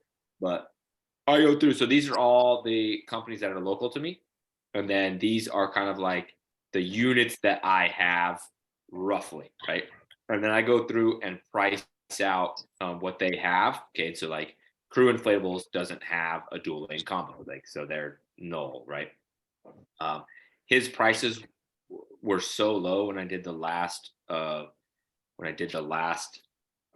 thing that I didn't put him in because it skewed my average so bad that I was like, okay, I don't even want to roll with that, right? This is usually the most expensive, or actually Fred's usually the most expensive. But I try to weight his less because he's in a different county than me. And like, it's kind of hard to explain, right, why it's so different, but it is. But then I go through and I look and go, okay, cool. So he's at 875 for his 27 foot with slip and slide. He's at 875, but he's the only person that has one, right? So I came in at 675. A 749 is what I originally priced it, but I've now dropped it to 675. But so I go through and do this little market research every 3-4 months just to make sure that I'm priced where I want to be. So like a combo dual lane, which is right. Some of these are kind of ambiguous too. It's like it's hard to say. But like USA Jumps is 245, Best Jumps 279.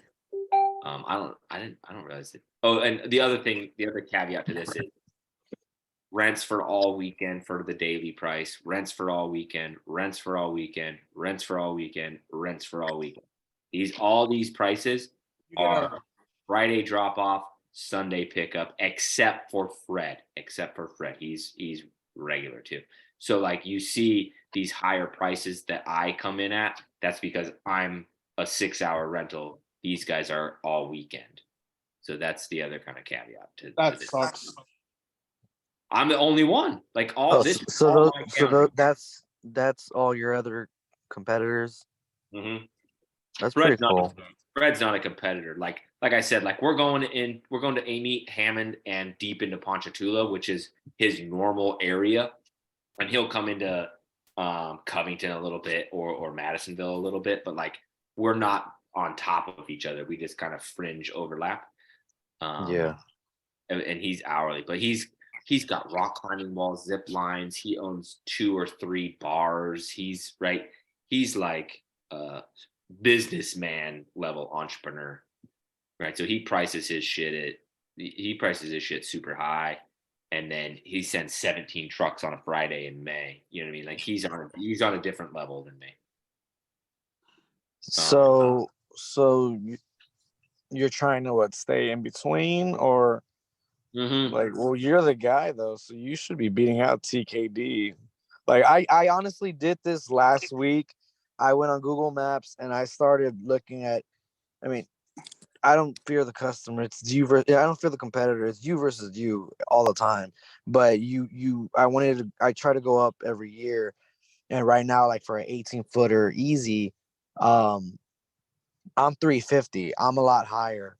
I want to go to 375. So of course you're going to go shop around your area and you're going to look to see, what everybody's charging. And I'm one of the higher people, and I haven't been around that long, but but if you're the guy though, wouldn't you want to be the standard? Wouldn't you want to be the bar and raise the prices so everybody else can raise? Because it's a copycat league. That's all this is. It's a copycat league. Your competitors will copy you. I have a lot who copy me, and then they raise prices. If you raise your prices, your competitors will raise your prices. But then you have your competitors who are undercutting stuff. You got to set the bar. That's the problem, is they don't. Like I've talked to them been like, bro, like I'm not trying to get them to raise their prices. I like their prices. I just want them to stop doing freaking all weekend.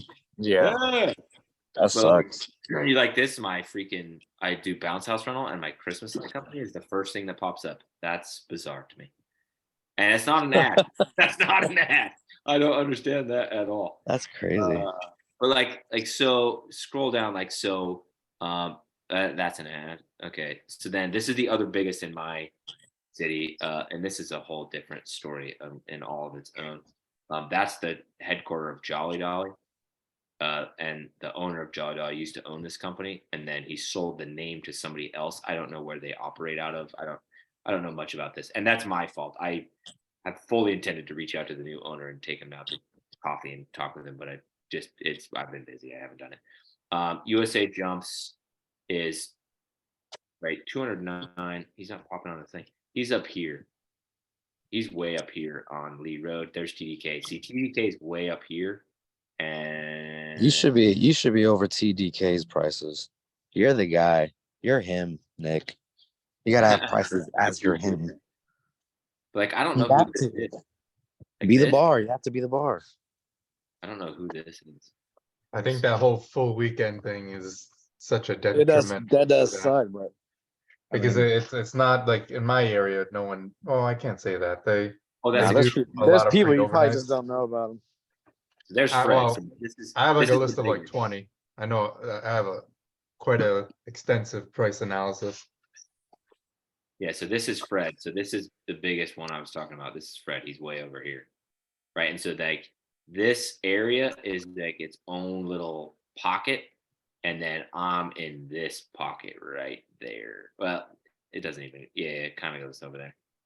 Like I operate in this. And so for me, what I'm working on right now is like, if you look at so there's a thing called Bright Local. I wish it was still free so I could pull it up, but it'll show you this exact map. And then it tells you where you rank on the Google search, right? So Oh, so you're in a small town. I thought you were in New Orleans. My bad.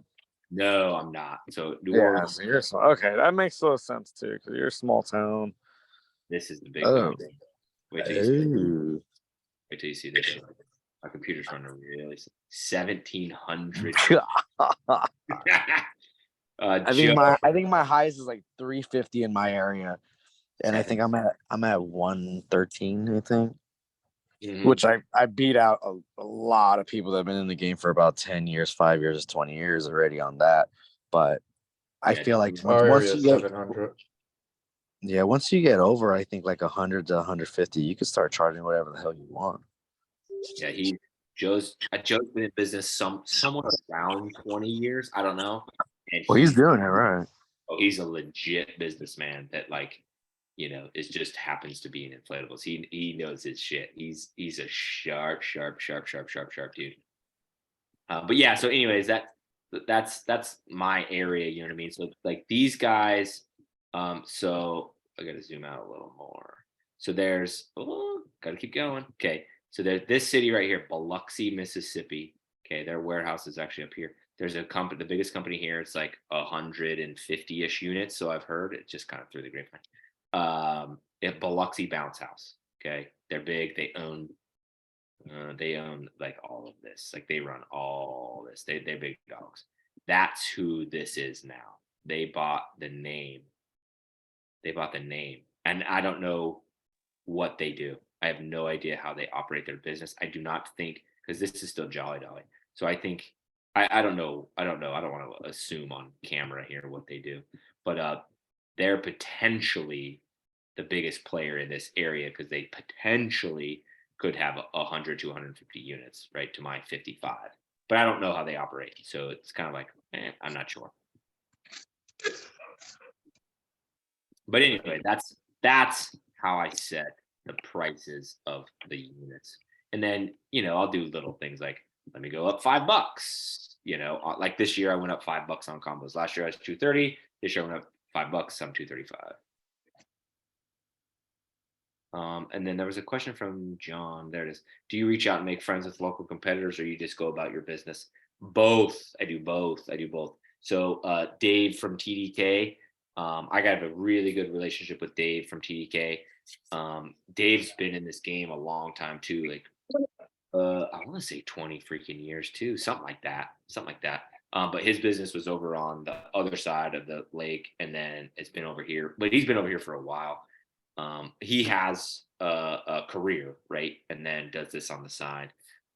He's very close with Kevin from HEC. Like, he was at IAPA. He was at worked the HEC booth. Helped at the HEC party. Dave's been in this business a long time, so I'm close with him. Close with Fred. I talk with Matt pretty often at All Star, and then that's kind of where it falls off. I don't talk to. I'm trying to think. I don't think there's any smaller, newer operators that I talk to around here. I don't think there's any. So how'd those start, like, organically? Like, how did those conversations start with them? So between Dave and I, it started. We actually share employees. Right now we share 2 employees. So I had a employee named Jacob, and Jacob was like, hey, I'm gonna have you interview Isaiah. Isaiah works for TDK, but he's great, whatever. So I interviewed Isaiah, and I was like, okay, against my better judgment, like, I wouldn't hire like an employee of a competitor, but like, I really liked him, right? So I hired Isaiah. And then, so Isaiah still works for both of us. And then Isaiah just kind of like recruits his buddies to come and help run routes with him. And then, so I ended up hiring 3 other friends of Isaiah's that were they'd done some TDK stuff, but like weren't like a regular there, that are now a regular with me. And then I hired another kid named Roman that Roman does still work for Dave and for me. And so that's how that all came up. Most of the other conversations, like, I don't remember how I met Matt. I do not remember. I don't know. But Matt and I were pretty close there for a while. I don't talk to him as much as I used to. Same with Fred. I don't know why I don't know how I got into a conversation with Fred to begin. But me and Fred text pretty frequently. And then, generally speaking, the other relationships start because one of you has a rental that you can't fulfill, like your unit is damaged or whatever, and so like you reach out, you're like, hey, hi, how you doing, like, is there any way you can take this client, like, this is who they are, they're a good client, blah blah blah blah blah. And so you're trying to take care of a client and get them a rental. So like Joe from Jumbo Jump, like, he will call me and refer rentals to me if he's got some issue or some situation, whatever. I've still, to this date, never, ever canceled a rental. So like, those are all inbound calls. I'm not calling anybody else to give away my rentals. It's just who I am. But most of them come about in that kind of way. And then like, every time, the phone calls are always super friendly, and like, you bullshit and you talk about business, and it's fun. I like will literally call people like they're new. I mean, like, yo, raise your prices. You're new here. Don't fuck up the market. Like, Yeah. like, all the new people, I do that. And when I first started out, I called everybody out and just let them know who the hell I was. I don't know if it's like ego or if it's freaking just, I don't know, like freaking, like, I don't know. I kind of wanted to, I knew most of the There's a people new already. sheriff I've in heard of town. them, but, Right. yeah. I would say, like, if I could give you advice, I would say this, like, if this has happened to me before too, like, somebody that had 2 units semi near me, like, call me and they're like, yeah, we're new, we're freaking excited. Like, if you're a big-ish rental company or big, and somebody with 3 units calls you all fucking stoked to, wants to have coffee, like, you're kind of like, bro, like, you need to get in this game and stay in it for like a year and a half or 2 before I take you seriously. You know what I mean? So before you go all balls to the wall, if you're brand new and start fucking calling everybody, I would, Justin's situation was different because he bought a whole bunch of stuff and already had knowledge about the industry. Yeah. But like, I would operate a little bit under the radar for a little bit. If you have 3 units and all 3 are booked and somebody calls for a water slide, that's your perfect opportunity to call the big place and say, hey, you know, can I get you this client, whatever, you know, it'll make a good impression. But like, I, there's a cynicism in this industry for a reason, and that's because so many people come in thinking this is easy money to find out that it's real work. So put in the work before you really start to go build the relationships. That's my advice. I did that as well with this guy who was just doing tables and chairs, and like me, I personally hate doing tables and chairs. So a lot of times the smaller jobs, like, hey, can I get 2 tables and 12 chairs for Easter? I'm like, I send it to him. But we've developed a pretty cool relationship, and and I've told him to raise his prices, and he's listened to me. Same thing on Marketplace. There's this lady who, there's not a lot of people who does inflatable movie screens out here, and she was charging 150. And I'm like, lady, you can get 250 easy. And I told her that, she raised her prices, and she thanked me for it. And some people just don't know. That's another thing too. For sure. They just don't know. They don't know what the standard's supposed to be. Yeah, that's very true. That's very true. It's just with me, it's a freaking all weekend thing. Everybody does it. Like all the companies that I could name off the top of my head that don't show on that map I just showed you guys, they all do it all weekend. Like, we're such a good deal. I'm like, bro, people don't want a freaking inflatable on their lawn for 2.5 days. Like, don't get me wrong, some do. Like, we had 2 people this week that we did not close because they were like, well, usually I get it all weekend and da da da da. I'm like, no. I used to play that game where I love when they do that. Yeah, do you price match? Yeah, I used to play that game. I No. switched because when I first switched from the all weekend thing, right? Because I did it too. Because like, this is where I live. That's what everybody does. That's what I thought we all do. I switched because Matt from All Star was like, bro, you're doing it wrong. You're doing it wrong. You're doing it wrong. And I was like, dude, I just feel like if I switch, like, nobody's gonna rent. Like, I was scared. But it was kind of one of those things where this was coming into the very beginning of 2021, right? I'd got my website going, things were going well, and this is kind of where I was like, it was kind of like the make or break moment where I'm like, okay, this is either going to be like a goofy ass side hustle, or I'm going to turn this into, I don't know if you call it your career when you are when you're the owner, but like the career, right? And that was where I was like, yeah, we can't do this all weekend thing forever, dude. The units get hammered, the mud is everywhere, like, it's bullshit. So that's where it's like, I got to switch if I'm serious about this. And like clockwork, like, all of a sudden the clients were just like, totally cool with 6 hours, totally cool. And then we're flipping units Friday to Sunday, Friday to Saturday, Saturday to Sunday, making more money. And like, I text Matt, I'm like, holy fuck, dude, you were right. Like, that was the best move I ever made. Even though I'm still the only one that runs the business like that, clients don't care and also appreciate it. So it's cool. It's cool. Do you do like 2 rentals off one unit in a day with the 6 hours then? I've never done 2 in one day.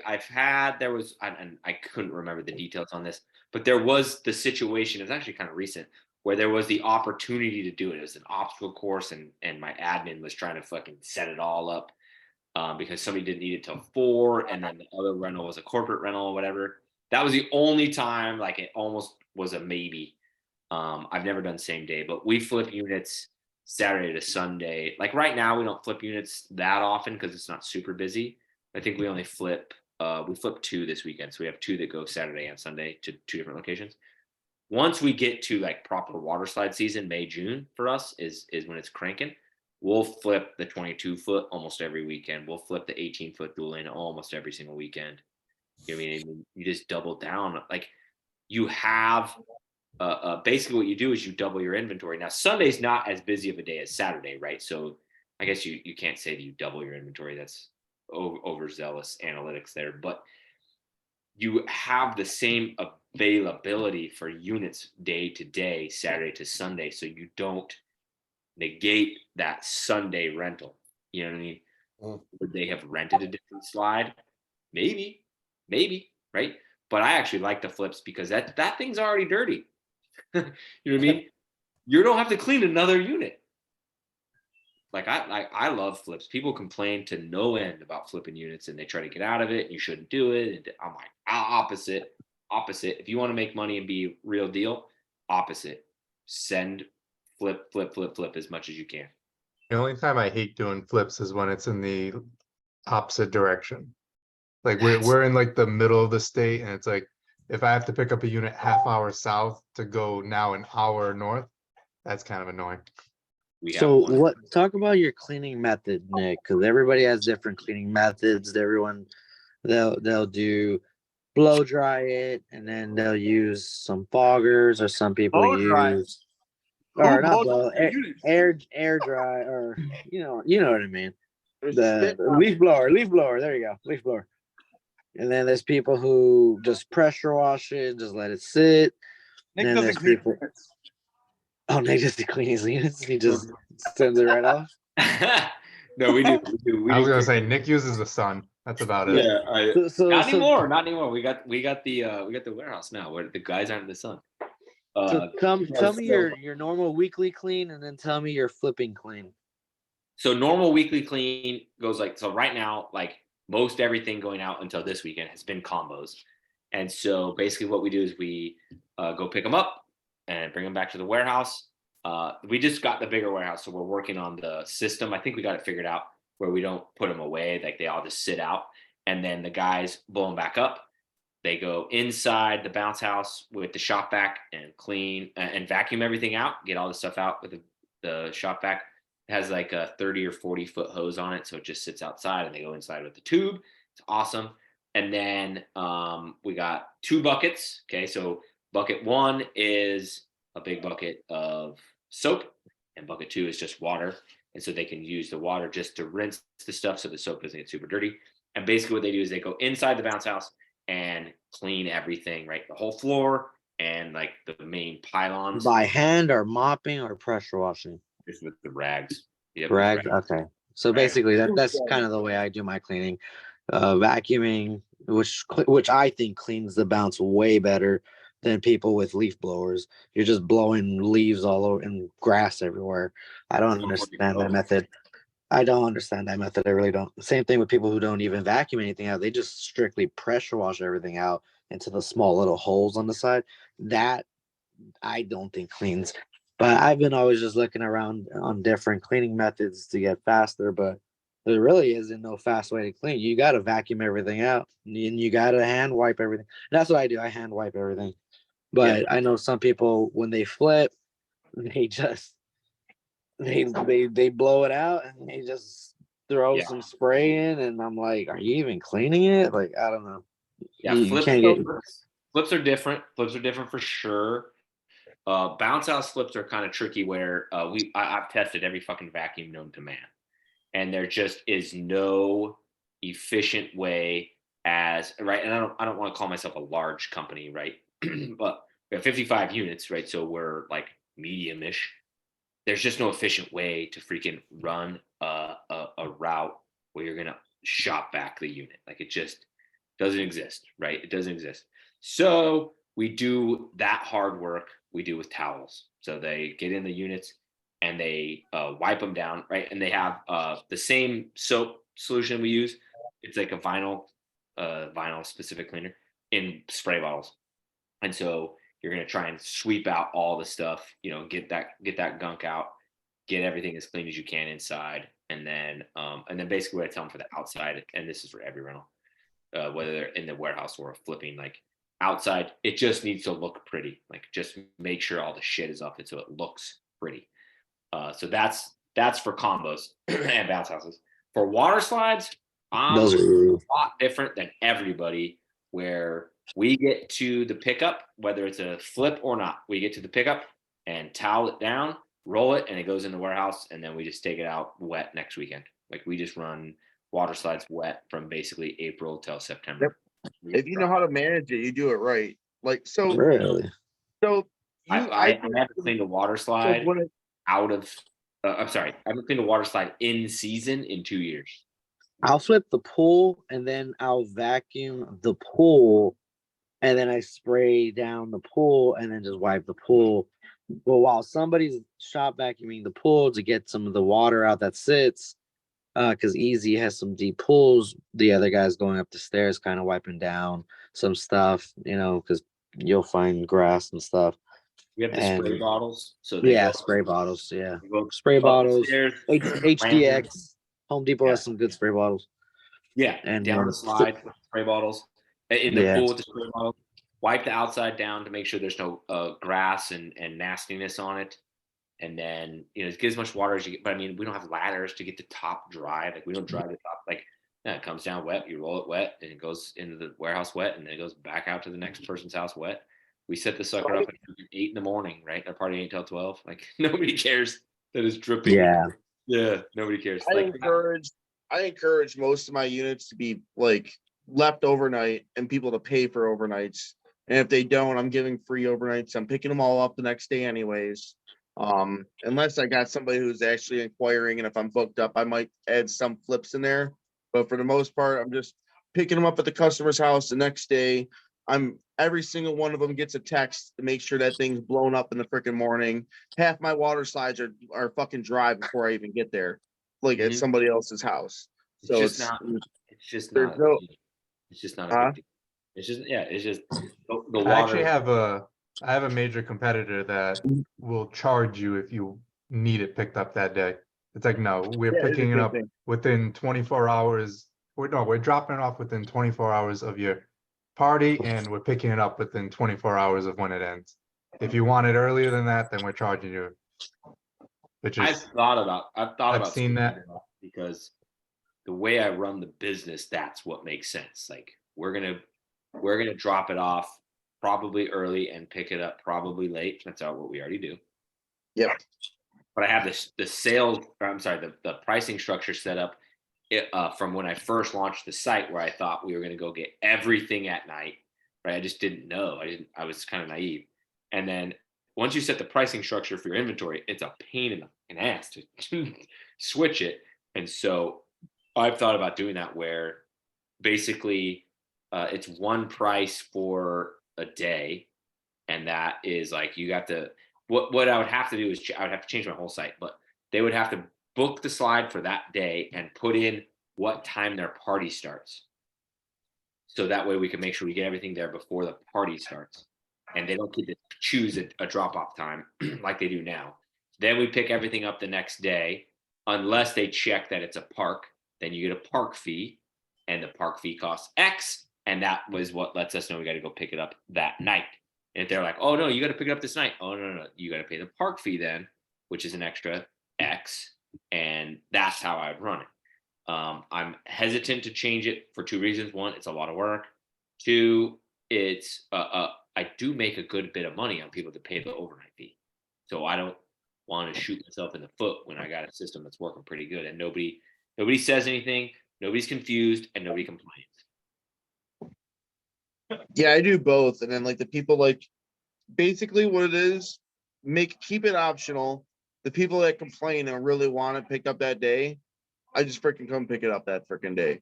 But most of them are like that aren't actually paying the overnight fee. Hey, you just got a free overnight. It's just part of you know what I mean? Yeah. And then suddenly they just got a freaking free overnight, and they feel like super fantastic and happy.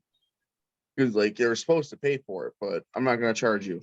I don't want to pick that shit up. At what point do you say that? Do you say it like in the middle of the day? Do they kind of catch on? They're like, yeah, this guy's not I gonna pick up. So a lot of times I say that when I'm actually like dropping it off. We do. What do you charge for overnight? $50. Yeah, I'm 40. Interesting. Yeah, so basically the way mine's set up now is if you book for 6 hours, right? And I've tried to make the website like clear, where it's like, this is a 6-hour rental. So when they go in and choose their times, they're choosing 6 hours.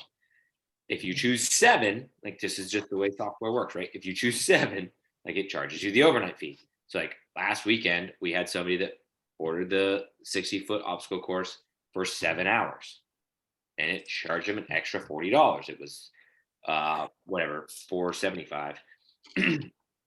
But we leave it overnight anyway, right? I've left it that way because if there is a situation like this weekend, that messed up flip that I have that's freaking 25 minutes this way and then 40 minutes back this way, but it's 20 minutes either way from home base, is a pain in my ass.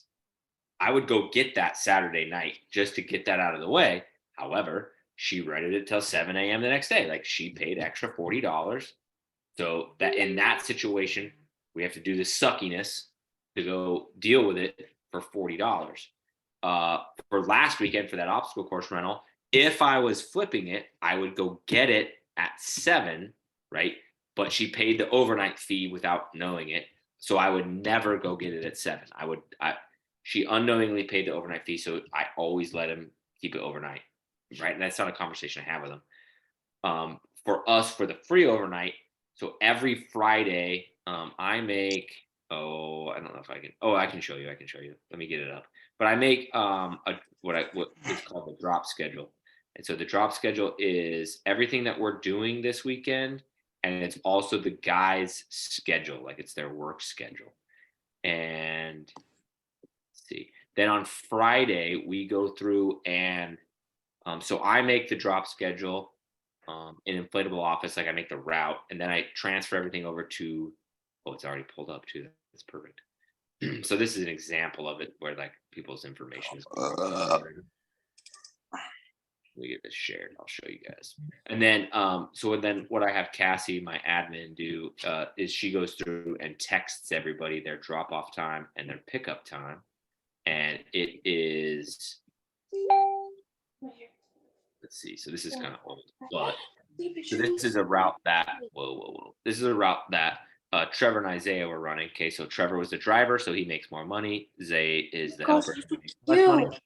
And then they start at 6 a.m. They load the trailer from 6 to 7:15. Of course. Every year. They're running combos because this is back in February. But this tells them all their stuff they need to know, right? So all the pertinent information is in here. I've updated this so the balance is now over here. On this old one, it's way over here. But so then Cassie goes through and texts Cody Hornsby and says, "Hey Cody, this is the jump off. We're gonna drop off your stuff tomorrow." It's like a whole template she does, but tomorrow at 7:15, the boys will be there to set everything up. And then wherever Cody is over here, there he is. And then they'll be back by at 2:45 to pick it up. And if you look at Cody's thing, he rented it Saturday 11 to 5. But he's getting it Sunday all the way till 2:45 because this was slow season and I wanted to run one truck. Like, see, so we got one truck Sunday, one big ass truck Saturday. They didn't finish till 4. Like, that's a long ass day, but it's cheaper in labor to do it like this than to run 2 trucks. So then this is everything. So then whenever Cassie texts him though and says, "We're gonna drop off at 7:15 and then we're gonna pick up at 2:45 on Sunday," that's where she says, "We're gonna give you free overnight," right? And there's like a little emoji or whatever. And so we do that for a couple of reasons. Number one, people love free overnight. Number two, at that point in time, it's Friday, so it's kind of like 2 minutes to midnight. We usually do that like 1 or 2 in the afternoon on Friday.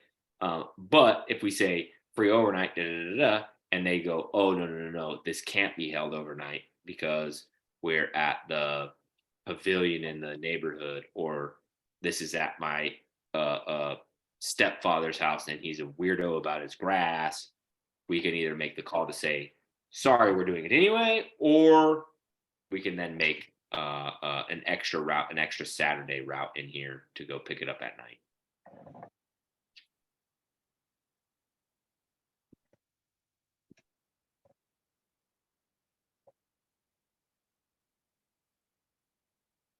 But that's how we do it.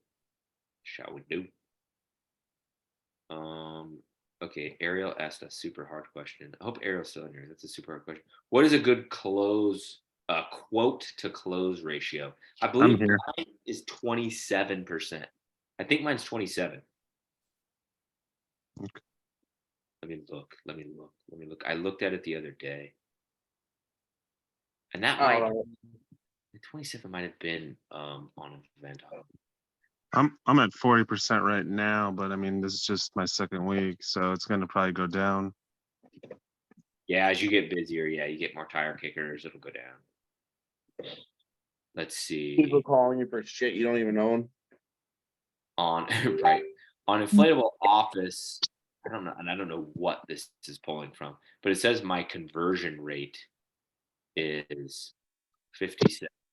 Oh, so I have 285 leads to 163 total. So that ratio of that is 57%.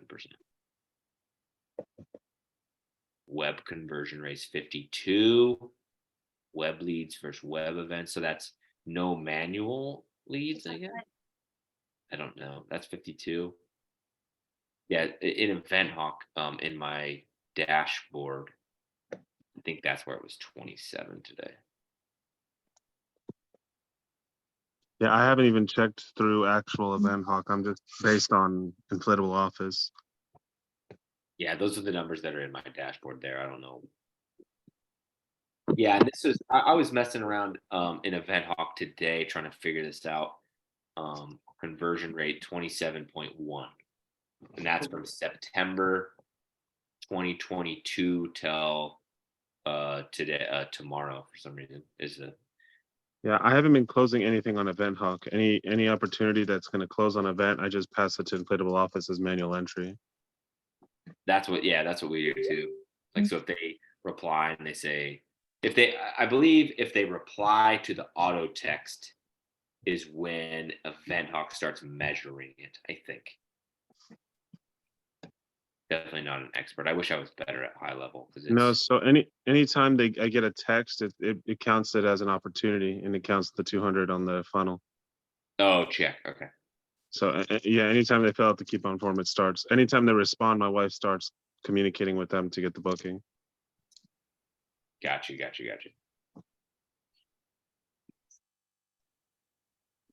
I heard my name. Yeah, it's super cool, all the analytics that are in there now. It's almost like you wished you had them and then now you have access to them. It's like, oh my God, what do I do with them? How do I get them all? How do I find them all? Yeah, I'm constantly trying to look at that. I know I have a 38% bounce rate on my website that I'm trying to work on getting better. Yeah, and the more changes you make to that front page above the fold, the better it should get. And that's that's not party rental wisdom. That's like old school blogger wisdom back in the day. So I missed a bunch before I even got in here. How many websites you pull up? We did my party rental website. We did my online store, and then we probably did 5 or 6. It's kind of one of those things where I'm like, I can keep going. And it got real quiet. I think everybody got the point. But the chat was fun. Fucking we panicked. We all panicked. Yeah, everybody on mute. Everybody on mute editing their sites right now. Did you guys freaking talk about packages? No, I did not. Pull up my site. Well, it's the best one. I'm not even just saying the best site, but like the best one to talk about packages. I feel like obviously I like packages, but like that's all I wanted to bring up earlier when you were bringing up the website stuff tonight is like, just think Amazon, one click button, you can buy shit. Like, why not make your site where you can group things together like a tent, like a 20 by 20 tent, 6 tables and 48 chairs. It fills the tent out perfect. Just like price the whole thing out.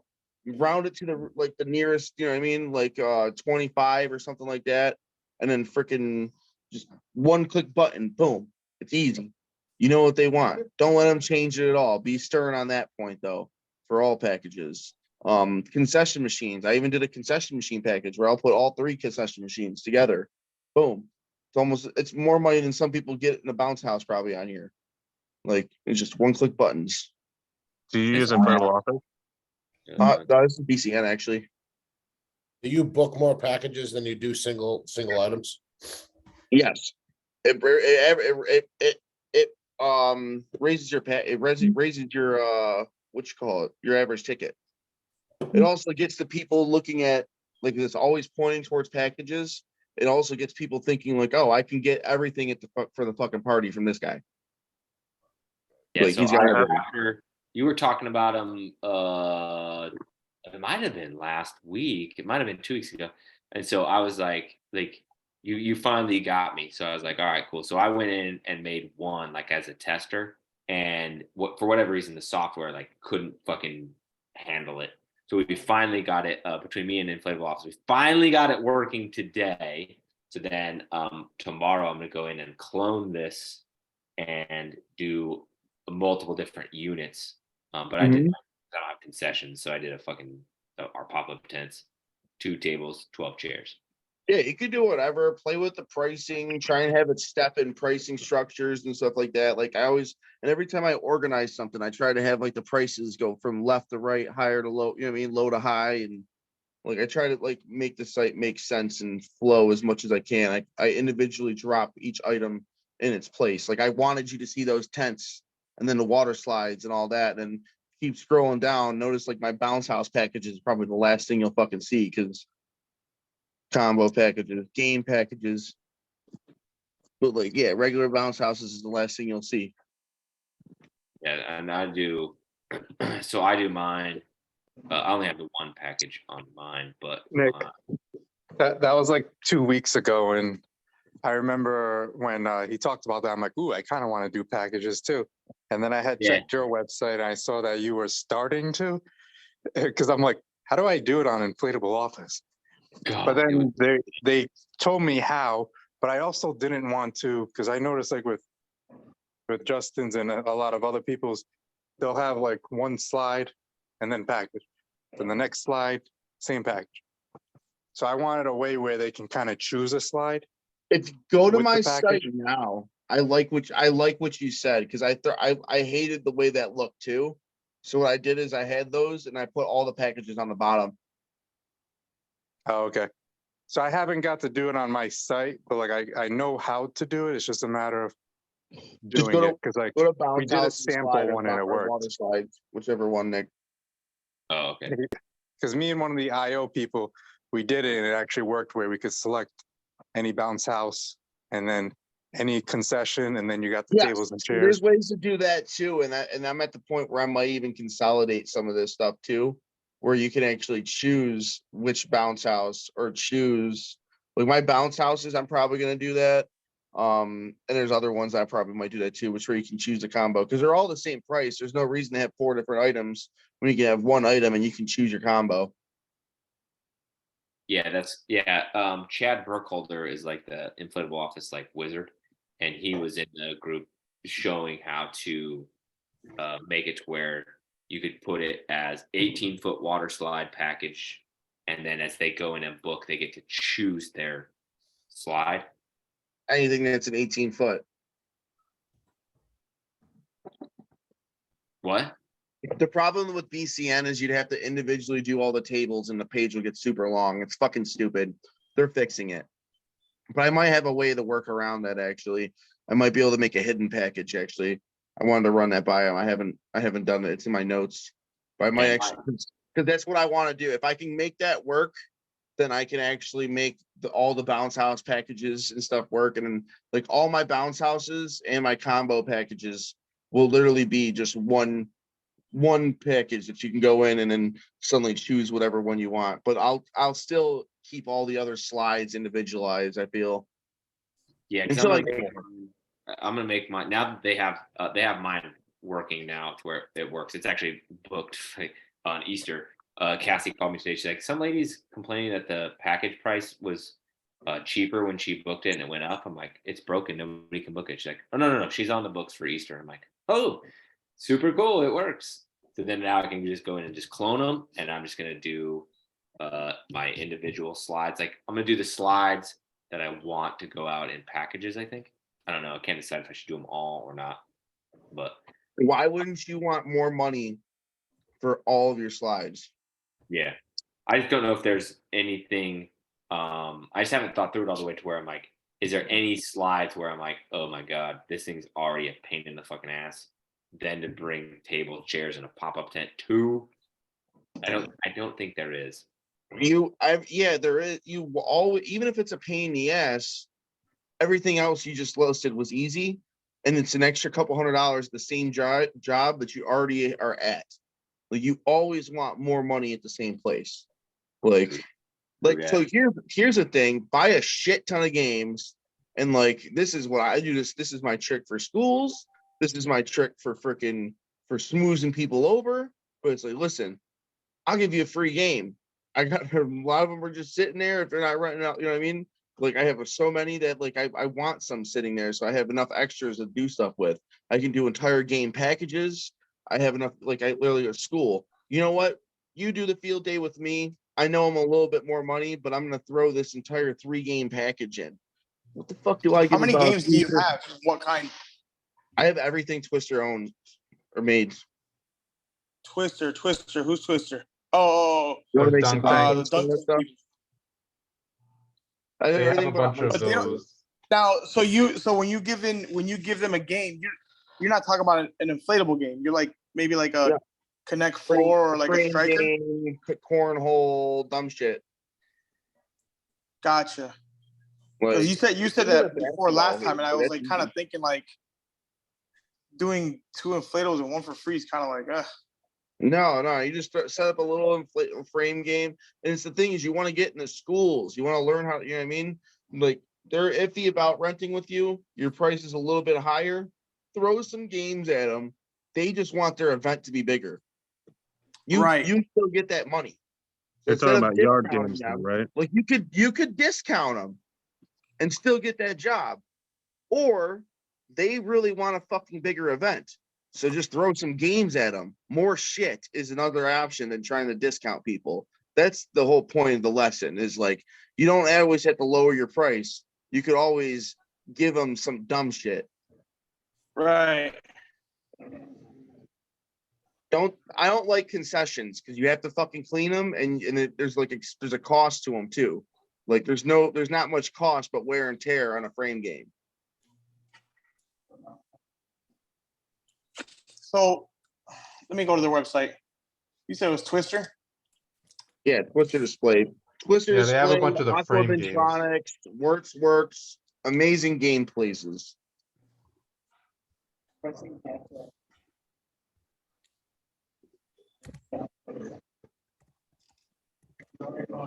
But I already broke. So you like I don't know. It's like it's freaking wild. I don't post when I make over $1,000, but I've seen a lot of people. Like I've already twice rented out over $1,000 worth of games. Like this year. Justin, you're inspiring me again to do the packages. Damn, bro, they're expensive. Do it. They're worth it. Dude, I literally already made a bunch of $720. Wait until they do like sales on their thing like once a month, once every other month. Just go on there and buy stuff then. Buy in bulk. And they also have 0% financing for a year. You just gotta pay like 20. Yeah, but how do you justify an $800 frame game when all it is vinyl? Which game is $800? The Froggy Fly Fling. They're averaging at $720 games. Most of them are anywhere between like between 6 to 8. Yeah, and you rent them out for $100 plus. I know what you're saying, Freddie, because I looked into those afterwards and they seemed a little expensive for what they were. Yeah, I also buy, like I said, they drop about $100, $200 when you do those Facebook sales, and they do them all the fucking time. I mean, something like that. I don't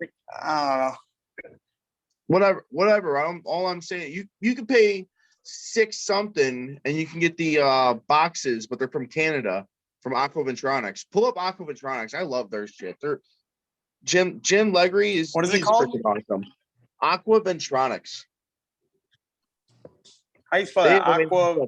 But dude, where are you gonna get an axe throwing game for like less, like you know what I mean, for $600, $700? Sure, but look at the size compared to what you're getting. So I think Bounce Play was letting one go for like $1,900. Same place. I'm getting an inflatable axe throwing, and I'll rent that one out for a couple $100, and I'll rent that frame game for $99 $8 and give it to people for free sometimes. Mm, I'll make money on my other expensive shit. I get what you're saying. I get what you're saying, but I don't know if I want to. You can't. These games are all right, wild. Go to the case games. Yeah, those carnival games are pretty dope. I think they're at the bottom actually. But yeah, all these electronic games, those are the truth. But yeah, these case games, you can do the same thing. But like honestly, if you get these games, like you should not even rent them out one at a time. You should have them like exactly how like Nick said, like you have them as a package, like choose 3, and now you choose 3 out of that entire selection. Right. I can't even find them on their catalog. Trust me, they're in there. I thought I just saw something I gotta get too. There they go, right there. But how much are they? I think they're like $600, $500. They're $600. Yeah. Yeah, 550. Okay. So this is what you do, Freddie. You go there and you try and buy a bunch of them freaking for $500 while it's in person, or have them ship a bunch of them to IAPA next year. That's your move. right. Like I've noticed the 2 years that I've been there, this will be my second year. Make your deals now and tell them, yo, ship it to IAPA, use it as a display, and I'll roll it home. Yep. And that's kind of like your best move. These for cases, Florida. he's not going to, but it's different. These cases, it's not going to be a display. It's like he brings a shit ton of these for people in Florida. Like, just let them know how many you want, and you'll be able to get them probably for like 500. And that's if these don't go to fucking 650, and then you'll get them for 550. Who the fuck knows? And yeah, like right now they're on sale for $550 a piece. They're for $550 right now. Yeah, $550. There's a couple for $600, but the $600 ones is like the electric.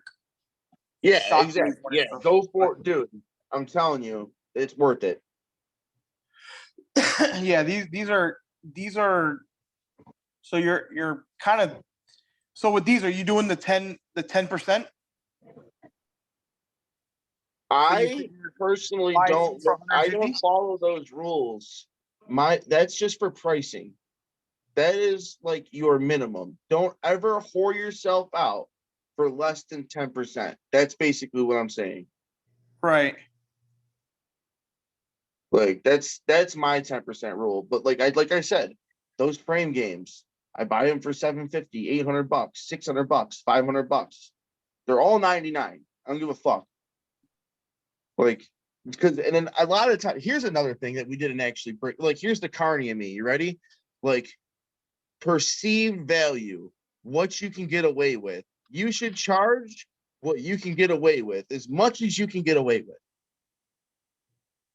Is that messed up to say? But do you understand what I'm saying? No, I mean, yeah, for sure. Get as much as you can out of a customer. Exactly. To a So certain that's what the extent. prices should be at. As much as you can get away with. So like when you start thinking about 10%, it's like, what does 10% mean? Like 10% is just a gauge. Like don't whore yourself out for at least something like that. Like if you see somebody else in your area and they spent like so much for that and it's less than 10%, it's like, why are you even doing that? Right. I mean, my pricing I do based on how hard it is to roll. I start at 10%, and then if it's easy, I'll leave it alone. If it's harder and it takes a little more time, then I'm raising the price. But is there people in your area that are making more money than you and their prices are higher? Say it again. Same thing? Are there people renting stuff out in the same weekend and their prices are higher? So I'm second highest in my area within 10 miles. It's not bad. I'm just saying, like, you get what I'm getting at. Like, yeah, money, like there's money left on the table, there's perceived value. Nick, you should pull up Works next. All right. I was looking at Kevin sent the IO structure of his packages. Yeah, did they tell you to do it like that? where you like create them in hidden categories. I forget how I have it They exactly. did that on the they did that on the back end. Because now I have a hidden category in mine. I need to move it down because it's like when I go to. So I'll even send a screenshot of like say my choose concession and what I have. And you can pretty much duplicate that. All right, cool. You said it's Worthworks, Justin? WROF? Yeah, Amazing Amusements. He was talking about Twister display stuff. Dude, those things will last. I've seen those games that people like. I've worked in companies, and those fucking games are like 10 years old, and like they last, and you get what you're paid for too. Like they're solid material. They're not thin. The things don't fade. I see them traded all the time and stuff. Like it's aluminum, so it's not gonna rust. Yeah, if you haven't seen, I did a whole video where I actually went and visited Twister. Like that was fire. Like definitely, it was a very good point. They're like their quality and their robustness is like. That was actually a really good video that you did. Out of You all like the that videos one? you I did, want to do more stuff like that. I think had that the one was the proof better of it one. anyway. That was a good one. Yeah, I liked it because you got like behind the scenes, like the manufacturing part, not so much like here are my rolled up inflatables. We sell them. Yeah, but with them, it's like he showed you like who's welding, powder coating, you powder Yep. coating. Like he went in on. You I guys love went in that on one. that one, which was Yeah, good. I want to do more stuff like that. Like it's what it's really about, honestly. Let me know when you're gonna go to China. I'll go with you. Do you like the dick video though? The mechanic, like the fucking. Bro, I couldn't stop dying when I saw that video. I'm like, what the heck is wrong with this guy? I freaking dude, my freaking dudes like just start going through the group and start reading stuff and just start answering questions. I'm like, okay, I'm gonna do it. First thing I read is talking about Galaxy. I'm like, oh well, fuck. I'm going through the worst crazy shit with them. So I'm like, all right, I guess I'll just tell the story. The first time Justin got mad at not getting the proper dick. Yeah, it was brutal. How And dare you, joint. Galaxy? You they gave me fucked the with wrong size colored dick. They fucked with my cock and they fucked with my freaking joint. Oh man, that was, Justin, I just realized the other day I realized you're like right down the street from Tent and Table, aren't you? Oh yeah, I'm like 10 minutes away. Like that's a good segue into that. Like Nick, you brought up the Event Rental University. Yep, right at the beginning of the show. What do you guys think about that? You'll be able to like I want to talk with Tent and Table. If anybody's from Tent and Table is watching right now at 11 o'clock at night over here in Buffalo. But yeah, I want to reach out because I want to make sure there's like I want to get like a package deal or maybe a special percentage off or something like that for everybody that comes comes down here. Because if you bring your truck, you'll be able to probably leave with stuff. I'm literally like 10 minutes away my warehouse where we'll be doing all the education stuff. Did you guys have a date for that? Huh? Did you guys have a date for that? Yeah, It's the 25th through the 27th. The 25th is going to be an education day where we're basically just training you the ins and outs of like marketing, structure of your business, operation stuff, like shit, like just like the basic stuff. We'll basically gauge it on what the education level in the room is.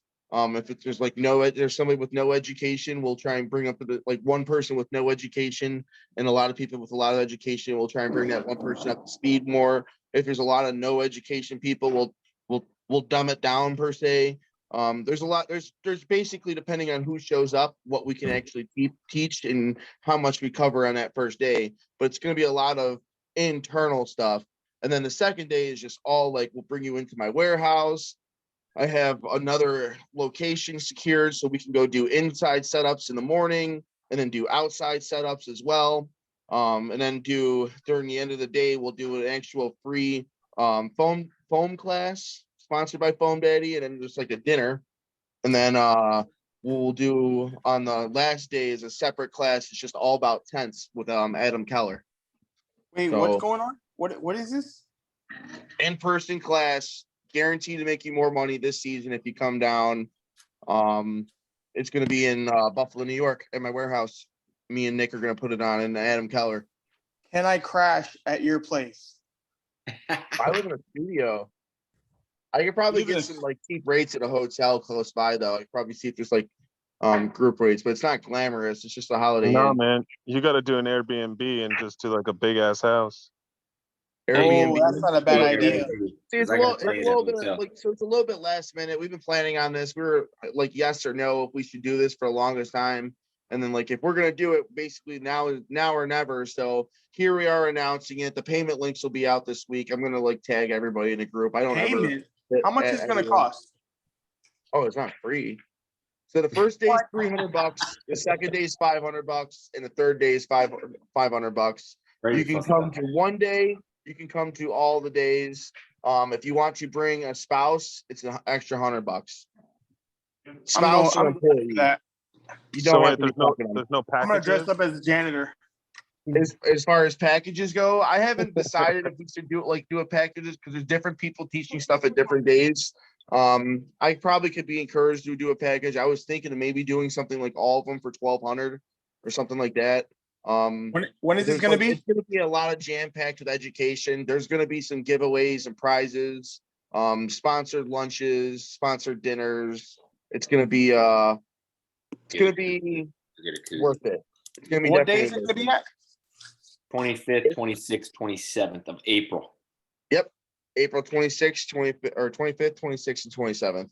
And you can come to one day, you can come to all of them. Niagara Falls is right here too. There's casinos nearby as well. It's definitely a good time. Bro, the Niagara party's Falls fun, is less than like 20 minutes away. It'll be a good That's time. too soon for me. I won't be able to do that. I'm super excited. Yeah, it's definitely last minute. We want to make sure we announce it a lot like sooner next year. There's going to be a cap of 30 people. We're announcing it to everybody in the group. It's gonna be a fun time to say the least, but it's gonna be a lot of educational. I have a lot of stuff that I've already been working on for the past couple of days as far as like printed materials and stuff like that. So you can take home and like checklists, and so we actually keep on point and you get all the actual information you can go back to. Justin, what kind of vehicle do you drive? Me, 2,500 or 250 now, I guess. No, I drive an F-250. What color? What year? White, 2006. That's the truck I'm going to steal when I get over there. Is it? Good luck. You New Yorkers aren't allowed to conceal weapons, so. Bringing that Florida heat, bro. But is there anybody here actually interested in the course at all? What's going to be covered or anything like that? Nigga, for $1,200 to learn how to set up a tent? It's not just learn how to set up a tent. It's so for somebody like you who's been operating for 3 years, you're going to learn what you're doing wrong and how you can fine tune a little bit of stuff, like some of the smaller things. This is where we start deep diving for something like you. For somebody that's just getting into the business, that's where it's going to be the most beneficial.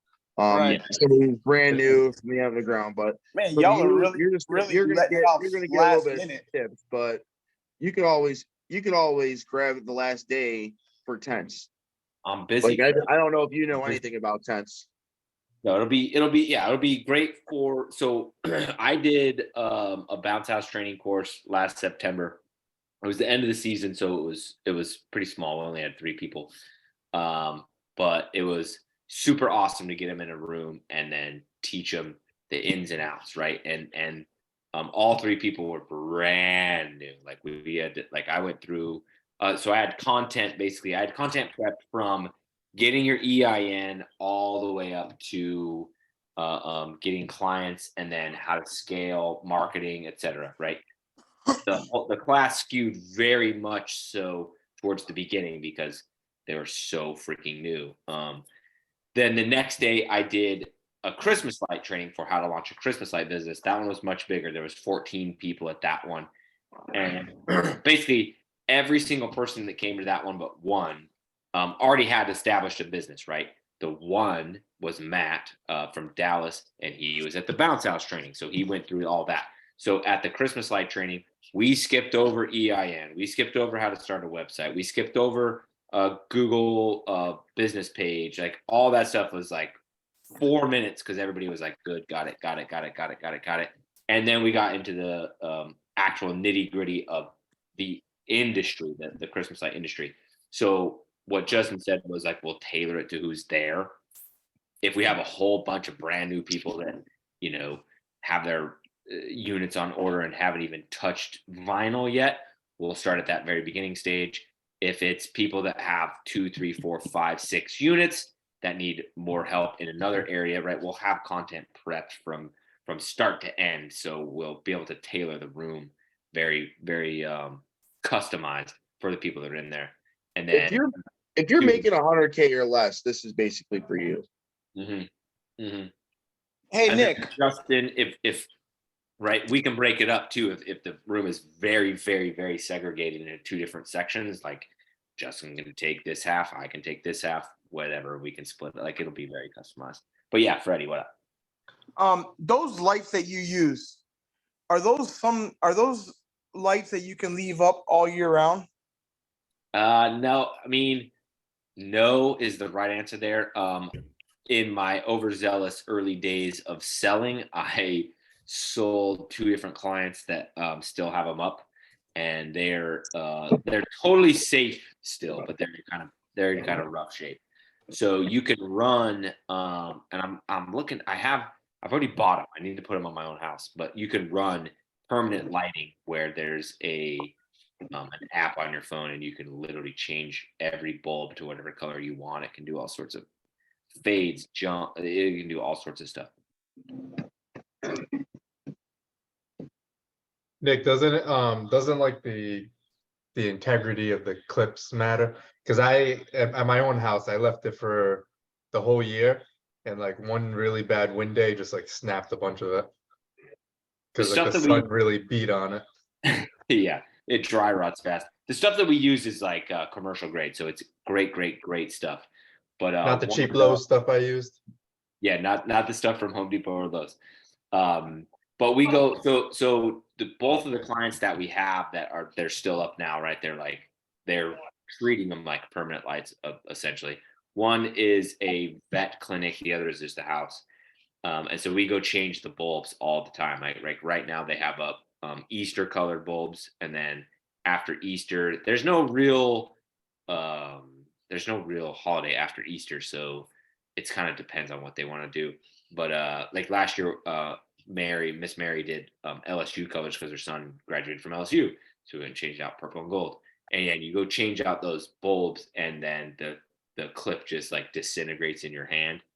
So it's kind of like, that's why I say I don't do it anymore. People are like, yeah, let's put them up. We'll change them for every holiday. I'm like, no. We have something else for that, permanent lighting that goes under the eaves. It's not in the sun. It's warranted for years and years and years and years. The Christmas lights are just, they're not for that. They are not. Are you doing the classic again this year, Nick? Yeah. So this year,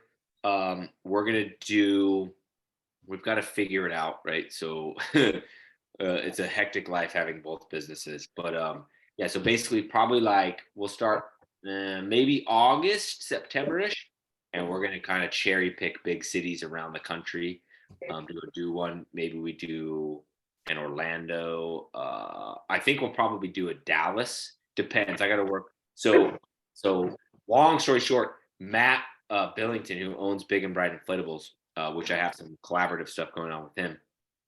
He also is a Christmas light guy, like totally random.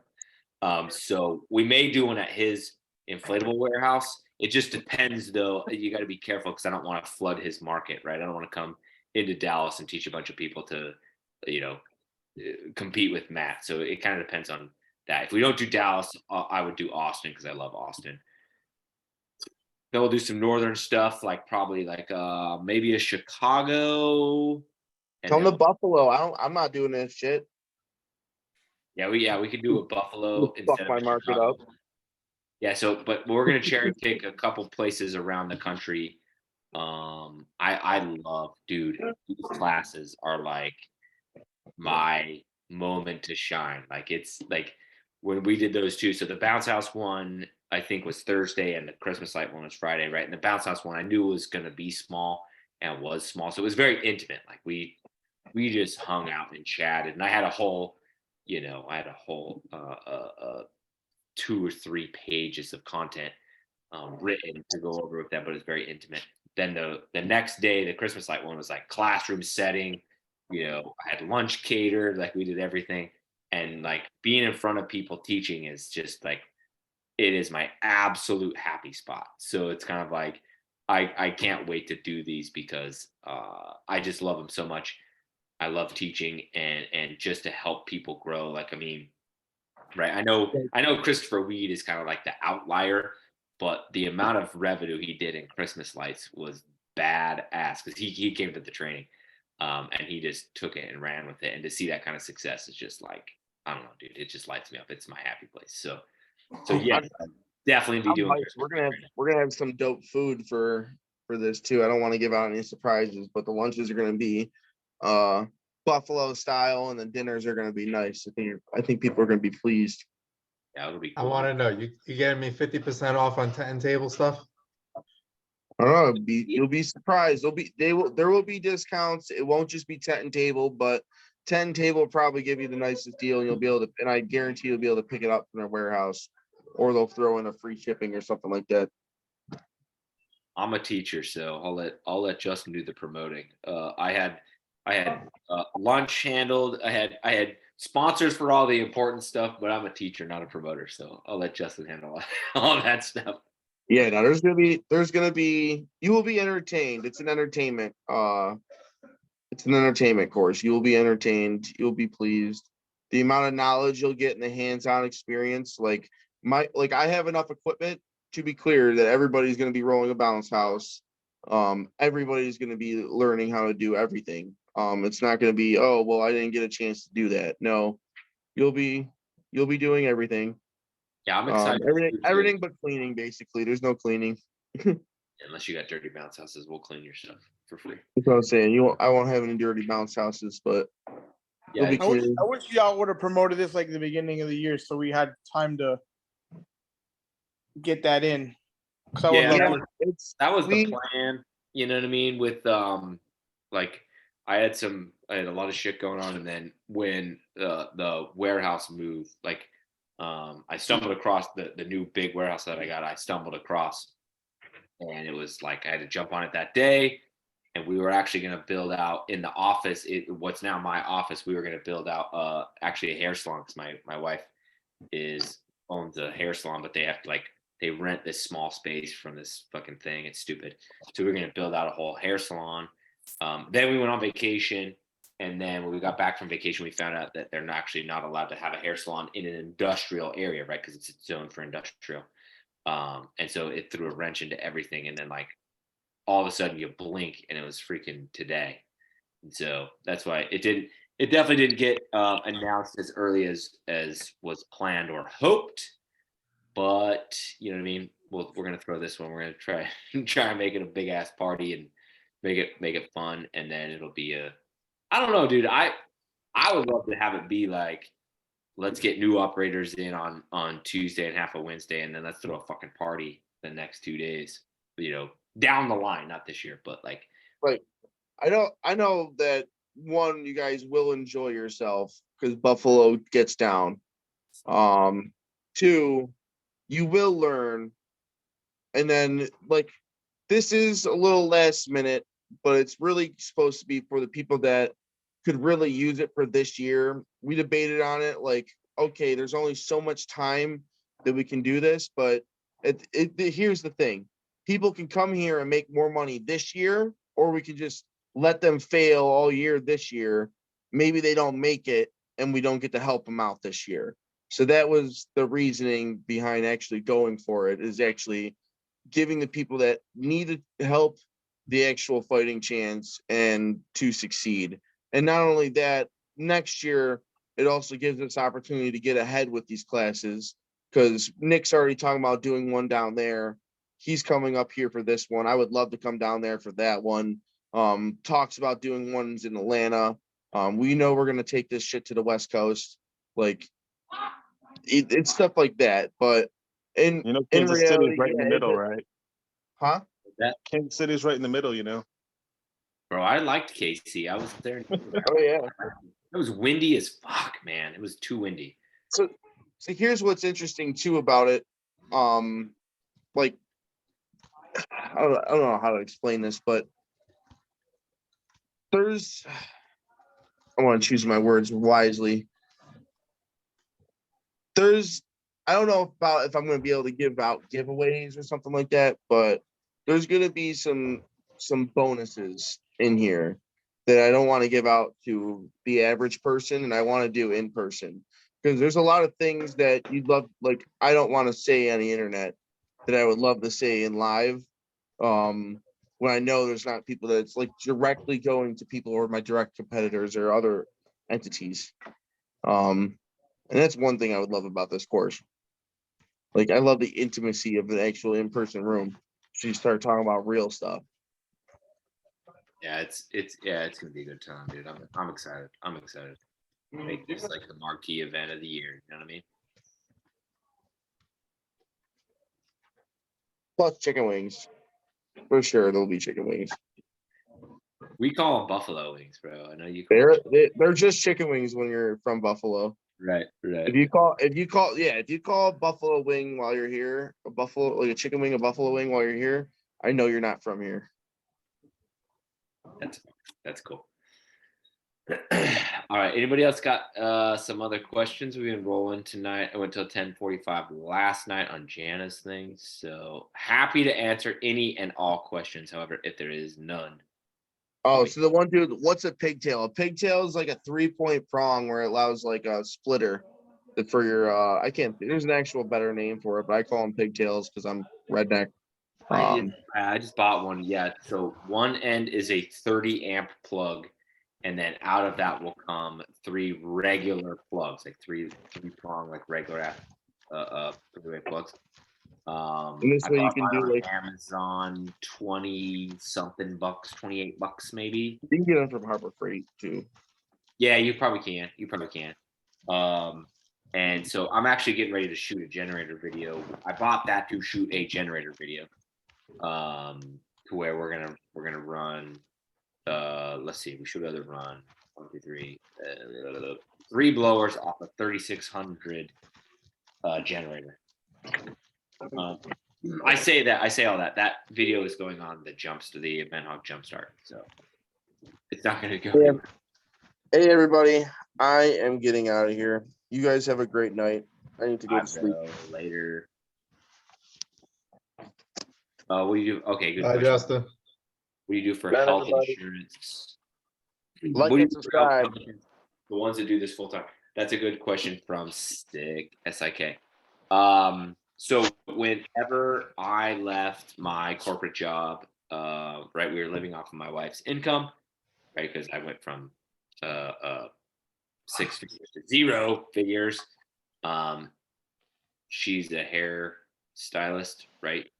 I'm gonna leave it at that. So we qualified for Medicaid. So we jumped on Medicaid, right? So we got free healthcare. Then I scaled the Jump Off, and then I scaled Let's Get Lit, like Christmas Light Business. Started the YouTube channel, blah blah blah blah blah. We're here now. We're still on Medicaid. I don't know how. They just like keep you on it. They kick you off, I guess. I have no idea. So that's what I would suggest you do is just get on Medicaid. If and when you are not eligible for Medicaid, there's a couple different options. So the major one for entrepreneurs is a startup. Well, they're not a startup. They're like an established business, but they were a startup back in like 2018, 2019 called, it's not called Stripe. That's the freaking, it sounds like Stripe. That's like the credit card processor. But there's a startup that is just for entrepreneurs to get health insurance. That's the main way. Stride. It's not Stride either. I can't think of the name. If you don't do that, my old accountant at CPA suggested that we do it's like a insurance sharing thing where when you get there, you tell them you're going to pay cash and then you pay cash, right? So no matter what it costs, you pay cash. And then you submit that to it's like a .org, right? Like a nonprofit. And then they reimburse you for that. So you pay up front and they reimburse you. It's like it's got a freaking name, dude. I don't remember that. I don't remember it either. Did not do my homework for health insurance. But those are your best options right there. But it's one of those things that I know is kind of the scary part when you're scaling and getting ready to jump is how the hell am I going to go to the dentist? How, right? You very well will probably just get on Medicaid, but do your research to make sure A, that you qualify, and B, what your options are otherwise. I'm sorry that was a sloppy answer. I wish I remembered the name of all the stuff. All right, is that the last question? Oh, I'm gonna go check. I'll go check Facebook before we. I want to know what, like, I'm afraid to make this jump of quitting my job. It's scary, dude. It's heavy. That crap is scary. Like, I can do it. I'm just afraid to. You just got a budget. I quit my job like a year and a couple months ago prior to this whole thing, but I budgeted in a way where if I didn't make money for X amount of months, I'm good. Like I almost like set aside enough as like an investment while my fiance covered like the rest of it. But now we have this business, so I'm mainly able to work on this full time as well. But it starts with a strong budget. Yeah. For me, it was a little bit the same. So we're my wife is like mega ultra super frugal, right? So she's probably too good with money. And then just growing up, like my dad did a great job of teaching me how to be good with money. So we saved up a whole bunch of money, just kind of like by nature, like we don't want to buy a bunch of wild, crazy shit or whatever. And then my old job, the way it worked was I had a salary that was way too low, but like whatever, decent. I had free car, free laptop, free internet at my house, free lunches, gas, everything was paid for car wise, right? So that helped out. And then I'd get bonuses, and my bonuses would fluctuate from $0, right? There was $0 bonus years, which sucked. To there was 1 year I got a $75,000 bonus. That was back in like 2011, I think. So coming into so our 2018 year, I earned as a company, we earned a bonus that paid me out $32,000. I got that in March of 2019. So like this time exactly, almost 2019. That put us having enough money in the bank to have a year's worth of my wages in the bank. So at that point in time, like I'd kind of created the air cover for myself to leave because we had a 1 year old, no, less than 1 year old, I think. Yeah, less than 1 year old, a 4.5 year old, right? Mortgage, blah, blah, blah, blah, blah, blah, blah. And then when I quit, I didn't have a vehicle, right? Because the company that I worked for paid for my vehicle. So then when I quit, prior to quitting, I went through everything in the house, right? You can't have yard sales in my neighborhood because of the HOA. So I went through everything in my house and put it in a big fucking pile in the garage and taught myself how to sell shit on eBay. Made a bunch of money, not a bunch of money, like whatever, $3,000, selling stuff slowly on eBay. I then started teaching myself how to sell on Facebook Marketplace for the stuff that was too crappy to sell on eBay or that it was too big to ship, right? And so I learned how to flip so I could pay the bills. Then I joined Uber and Lyft just in case, and then made the decision to quit with nothing, right? We had one slip and slide and one bounce house. The reason that I did that is because I couldn't go to work another day. Like I was an entrepreneur stuck in a corporate life, right? I was 34, like, right? So it sounds weird to call yourself that at 34, like you should have figured it out by then, but I hadn't. And so it's like, now it's time to go and quit. And so I left and tried to start a consulting business. about a month or maybe 6 weeks in. Hated the idea of that. Like, wanted to be this fancy consultant guy, then realized like, oh my God, no, I don't. So that's when I started driving Uber and Lyft. Like when I realized like, okay, I'm not starting a consulting agency. Like I left to do that, hoping I could earn money quickly. And now I don't want to do that. So I started driving Lyft and Uber, taking our little goofy bounce house trailer we had at the time and picking up garbage off the side of the road so I could sell it on Marketplace.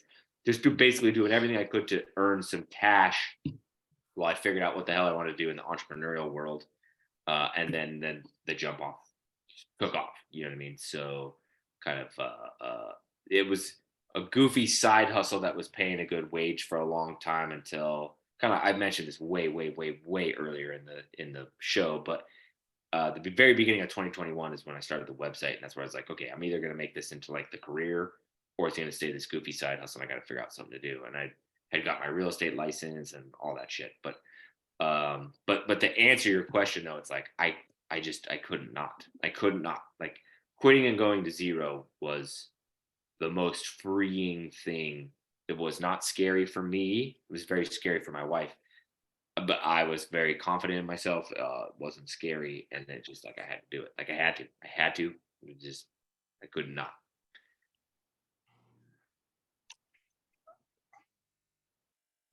So I pretty much just got to take the jump. Or don't, like, you know what I mean? Or don't, like, if it's a stress level that is something you don't want to deal with, like I got mad respect for that. Like I do not, you know, I don't put myself on a pedestal for what I did. What I did was just like, it's the only thing you can do. Like there's some people out there that go lift weights until their freaking muscles are so big it bulges out of their shirts, and that's weird to all of us, right? But them, and that's what they have to go do, because that's just what they just are drawn to, and that's what it was for me. Do I think you could make it if you quit your job? Yeah, dude, I think you could. Like I right. You've got a knack for this. You know what the hell you're doing. You know all the ins and outs. And you have a personality that's going to translate down into, like, you could build a team of guys that could help you out. I think relatively easy if you could focus on it. You know what I mean? So I think you would be successful if you wanted to do it. Gotcha. Another question. How do you guys, so I got a bunch of money in my business account. How do I pay myself? Like, how do I take that money out without it being questioned from the IRS and stuff like that? You can just write yourself a check. It's called a draw, DRAW, draw. You can just write yourself a check and pay yourself on a draw. I don't know all the ins and outs of how exactly that works, but my new CPA, Brian, it's very early on in our relationship, but he's proving to be pretty freaking sharp and to the point. And I had asked him, I said, if the money piles up in the bank account, like I can't just write myself a check and take a bunch of, like, a shitload of money on a draw, because doesn't that just look to the IRS like it's still profit? Like it didn't go anywhere. It just like evaporated to me. And he just like, and this was a brief meeting we were having where he couldn't go in depth, but he was like, nope, you're good. You can take a draw. It's all good. It doesn't count as profit for the company if you take the money on a draw. Aren't you an LLC, Fred? Yeah. Yeah, so it's all the same anyways. Right, You right. file it with your personal anyways. So it's all your money anyways. Yeah, doesn't matter. Once you get bigger and change to an S corp is where you have to put yourself on payroll from a payroll company. And that's what I've done. So now I'm on payroll. Like I make $60,000. The jump off pays me $60,000 a year, and it's to the penny the same every 2 weeks. Like it's a regular ass salary. Gotcha. But yeah, but yeah, I would work with a CPA and just get it all organized. So what's the difference between a CPA and the guy that does your taxes? The CPA does my taxes. The accountant is the one. So Now I've got myself into a weird situation because I hired a new accountant. His name's Mark, and I really like Mark. And then when I hired him, he was like, by the way, I'm not a CPA. So like when it comes to tax time, like I just help you out to get somebody that's good at doing taxes, a CPA. I'm like, okay. So Mark does the books for the jump off, right? So he has access to QuickBooks and sees all the money ins and outs and make sure everything balances, and then, you know, reports back to me like profit margins, like, you know, stuff like that. Brian is a CPA. He is the tax guy. So when I have tax related questions, like right now he's working on our taxes. And then when I have tax related questions, I go to Brian. Mark can answer most tax related questions, but Brian's the CPA. So I go to Brian for tax related things. It's important to, so this is my second accountant slash CPA. So I had one accountant slash CPA that was the same person. And I didn't have a good relationship with her because she doesn't have a good relationship with anybody because she never fucking calls anybody back. You can't text her because she doesn't give you a textable number, and she doesn't read her emails. Like, it was god awful. It was terrible. So I couldn't get any answers. It left me open for a lot of tax liability, and I got my freaking pants pulled down on my taxes last year because she did a terrible job. So I fired her, hired Mark, who I can just text, and Mark texts me right back. Then I have Brian as a CPA, who I can text, and he texts me right back, right? That is the most important thing I think you can find, obviously, other than somebody that knows what they're doing. But that relationship is the most important thing you can find in a freaking accountant and a CPA. If you can find one person that does both, highly suggest that, because having two people has kind of been I'm early in the stages, but it's been a little confusing. Like, I don't know who to call for this or that or whatever. But Brian does like my payroll. So I just send my payroll to the accountant. Sorry, Mark. So I send everything to Mark. Mark does all the payroll, all that reporting, like all that stuff. Mark does, and then tax stuff goes to Brian. It's So I gotta see if my tax guy does CPA. Yeah, it's scary. That was when I got my tax bill. Like, I made a goofy little, like, no, I don't think anybody watched it, but I made a goofy little TikTok where I was like, at first I was a side hustler, and I did it right, and then at the end I'm like, and then I was a full-blown businessman, and that's because like the tax bill came, and I'm like, wait, what? And she's like, yeah, the old chick I fired. She's like, yeah.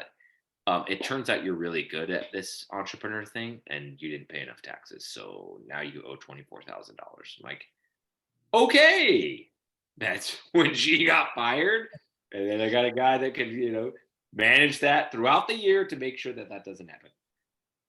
Even Damn. if you theoretically got like a CPA that does it all, that CPA is pushing it down to another person anyways, the bookkeeping, most likely. Because they usually kind of like separate. You have a tax person, and then you have the people that handle the other bookkeeping stuff. Yeah, that might be the right advice, right? Because obviously my old chick was doing both, and it was terrible. Like, she never even paid my sales tax, like to the state and to the parish. She never paid it on time a single time. Because they don't have time at that point to doing all that. Because the bookkeeping is very like tedious. Right. But yeah, it's a good idea to kind of start dabbling in all of that. I was lucky that my old corporate job taught me lots of things. It did not teach me anything about like that stuff, right? But I had dealt with, or to say it differently, like been at big conferences where they talk about that stuff. So like I had like this little teeny piece of knowledge to kind of like work off of. I wasn't like totally clueless. But that's the scary stuff when you start, you know, growing, as you know, then you learn you got to have commercial insurance for your trucks, and you got to have workers' comp for your guys when they're on W-2, and then you got to pay half their taxes on W-2. It's freaking, it kind of gets crazy quick. My background was in cost accounting, so I'm like big into data, spreadsheets, and you know, comparing things. But now I like all this manual effort with the rolling bounce houses. Got me off the computer. Thank so God. refreshing. I sit at a computer all day, every day now, and I'm like, oh my God, dude, my back hurts. Like, I don't know how people do this for a living. This is terrible. Yeah, Never again. Yeah, the other day I was, whatever, just at the office working, and I was like, I'm dying, dude. I just like stood up, grabbed my phone, went into the warehouse, and just started like organizing shit, and just I'm like, dude, I have to go do something physical. And I was busy, I had a lot to do, but I spent 2.5 hours in there just cleaning shit because I'm like, I can't do that. I can't sit at the freaking desk anymore. I'm dying. Nick just unrolls a bounce house just to clean for the hell of it, For real, just dude. to get the feeling back. I went and shot. There was a day where I went and shot 2 videos for the like I have like this goofy ass tripod. Like they were not good videos. They were for the JumpStart, so it's not like they're going on YouTube. They gotta have like production value or whatever. I'm like, dude, I'm going to shoot a video. I wasn't even supposed to shoot it. Like Tariq told me make videos on all this stuff, and I went and made 2 videos that weren't even on that because I'm like, I know I can shoot these in the warehouse. We're gonna send these in to JumpStart. Like I'm dying, dude. I'm dying. I gotta go do something physical. All right. Cool. All right. Well, that kind of feels like the end of the show. That was some good times. That was some good times. So I hope you guys all learned something. If there's anybody that's listening to the podcast or on YouTube right now that made it this far, super proud of you. You need to go subscribe because you made it this far, and that's super awesome. What are we on? 3.5 hours. So, all right. You guys all have a wonderful evening. I'm going to go to bed, and then we'll do this all over again next weekend on Wednesday, 7 p.m. Thanks, Nick. Yep. Thank you, Guys, guys. Thank you.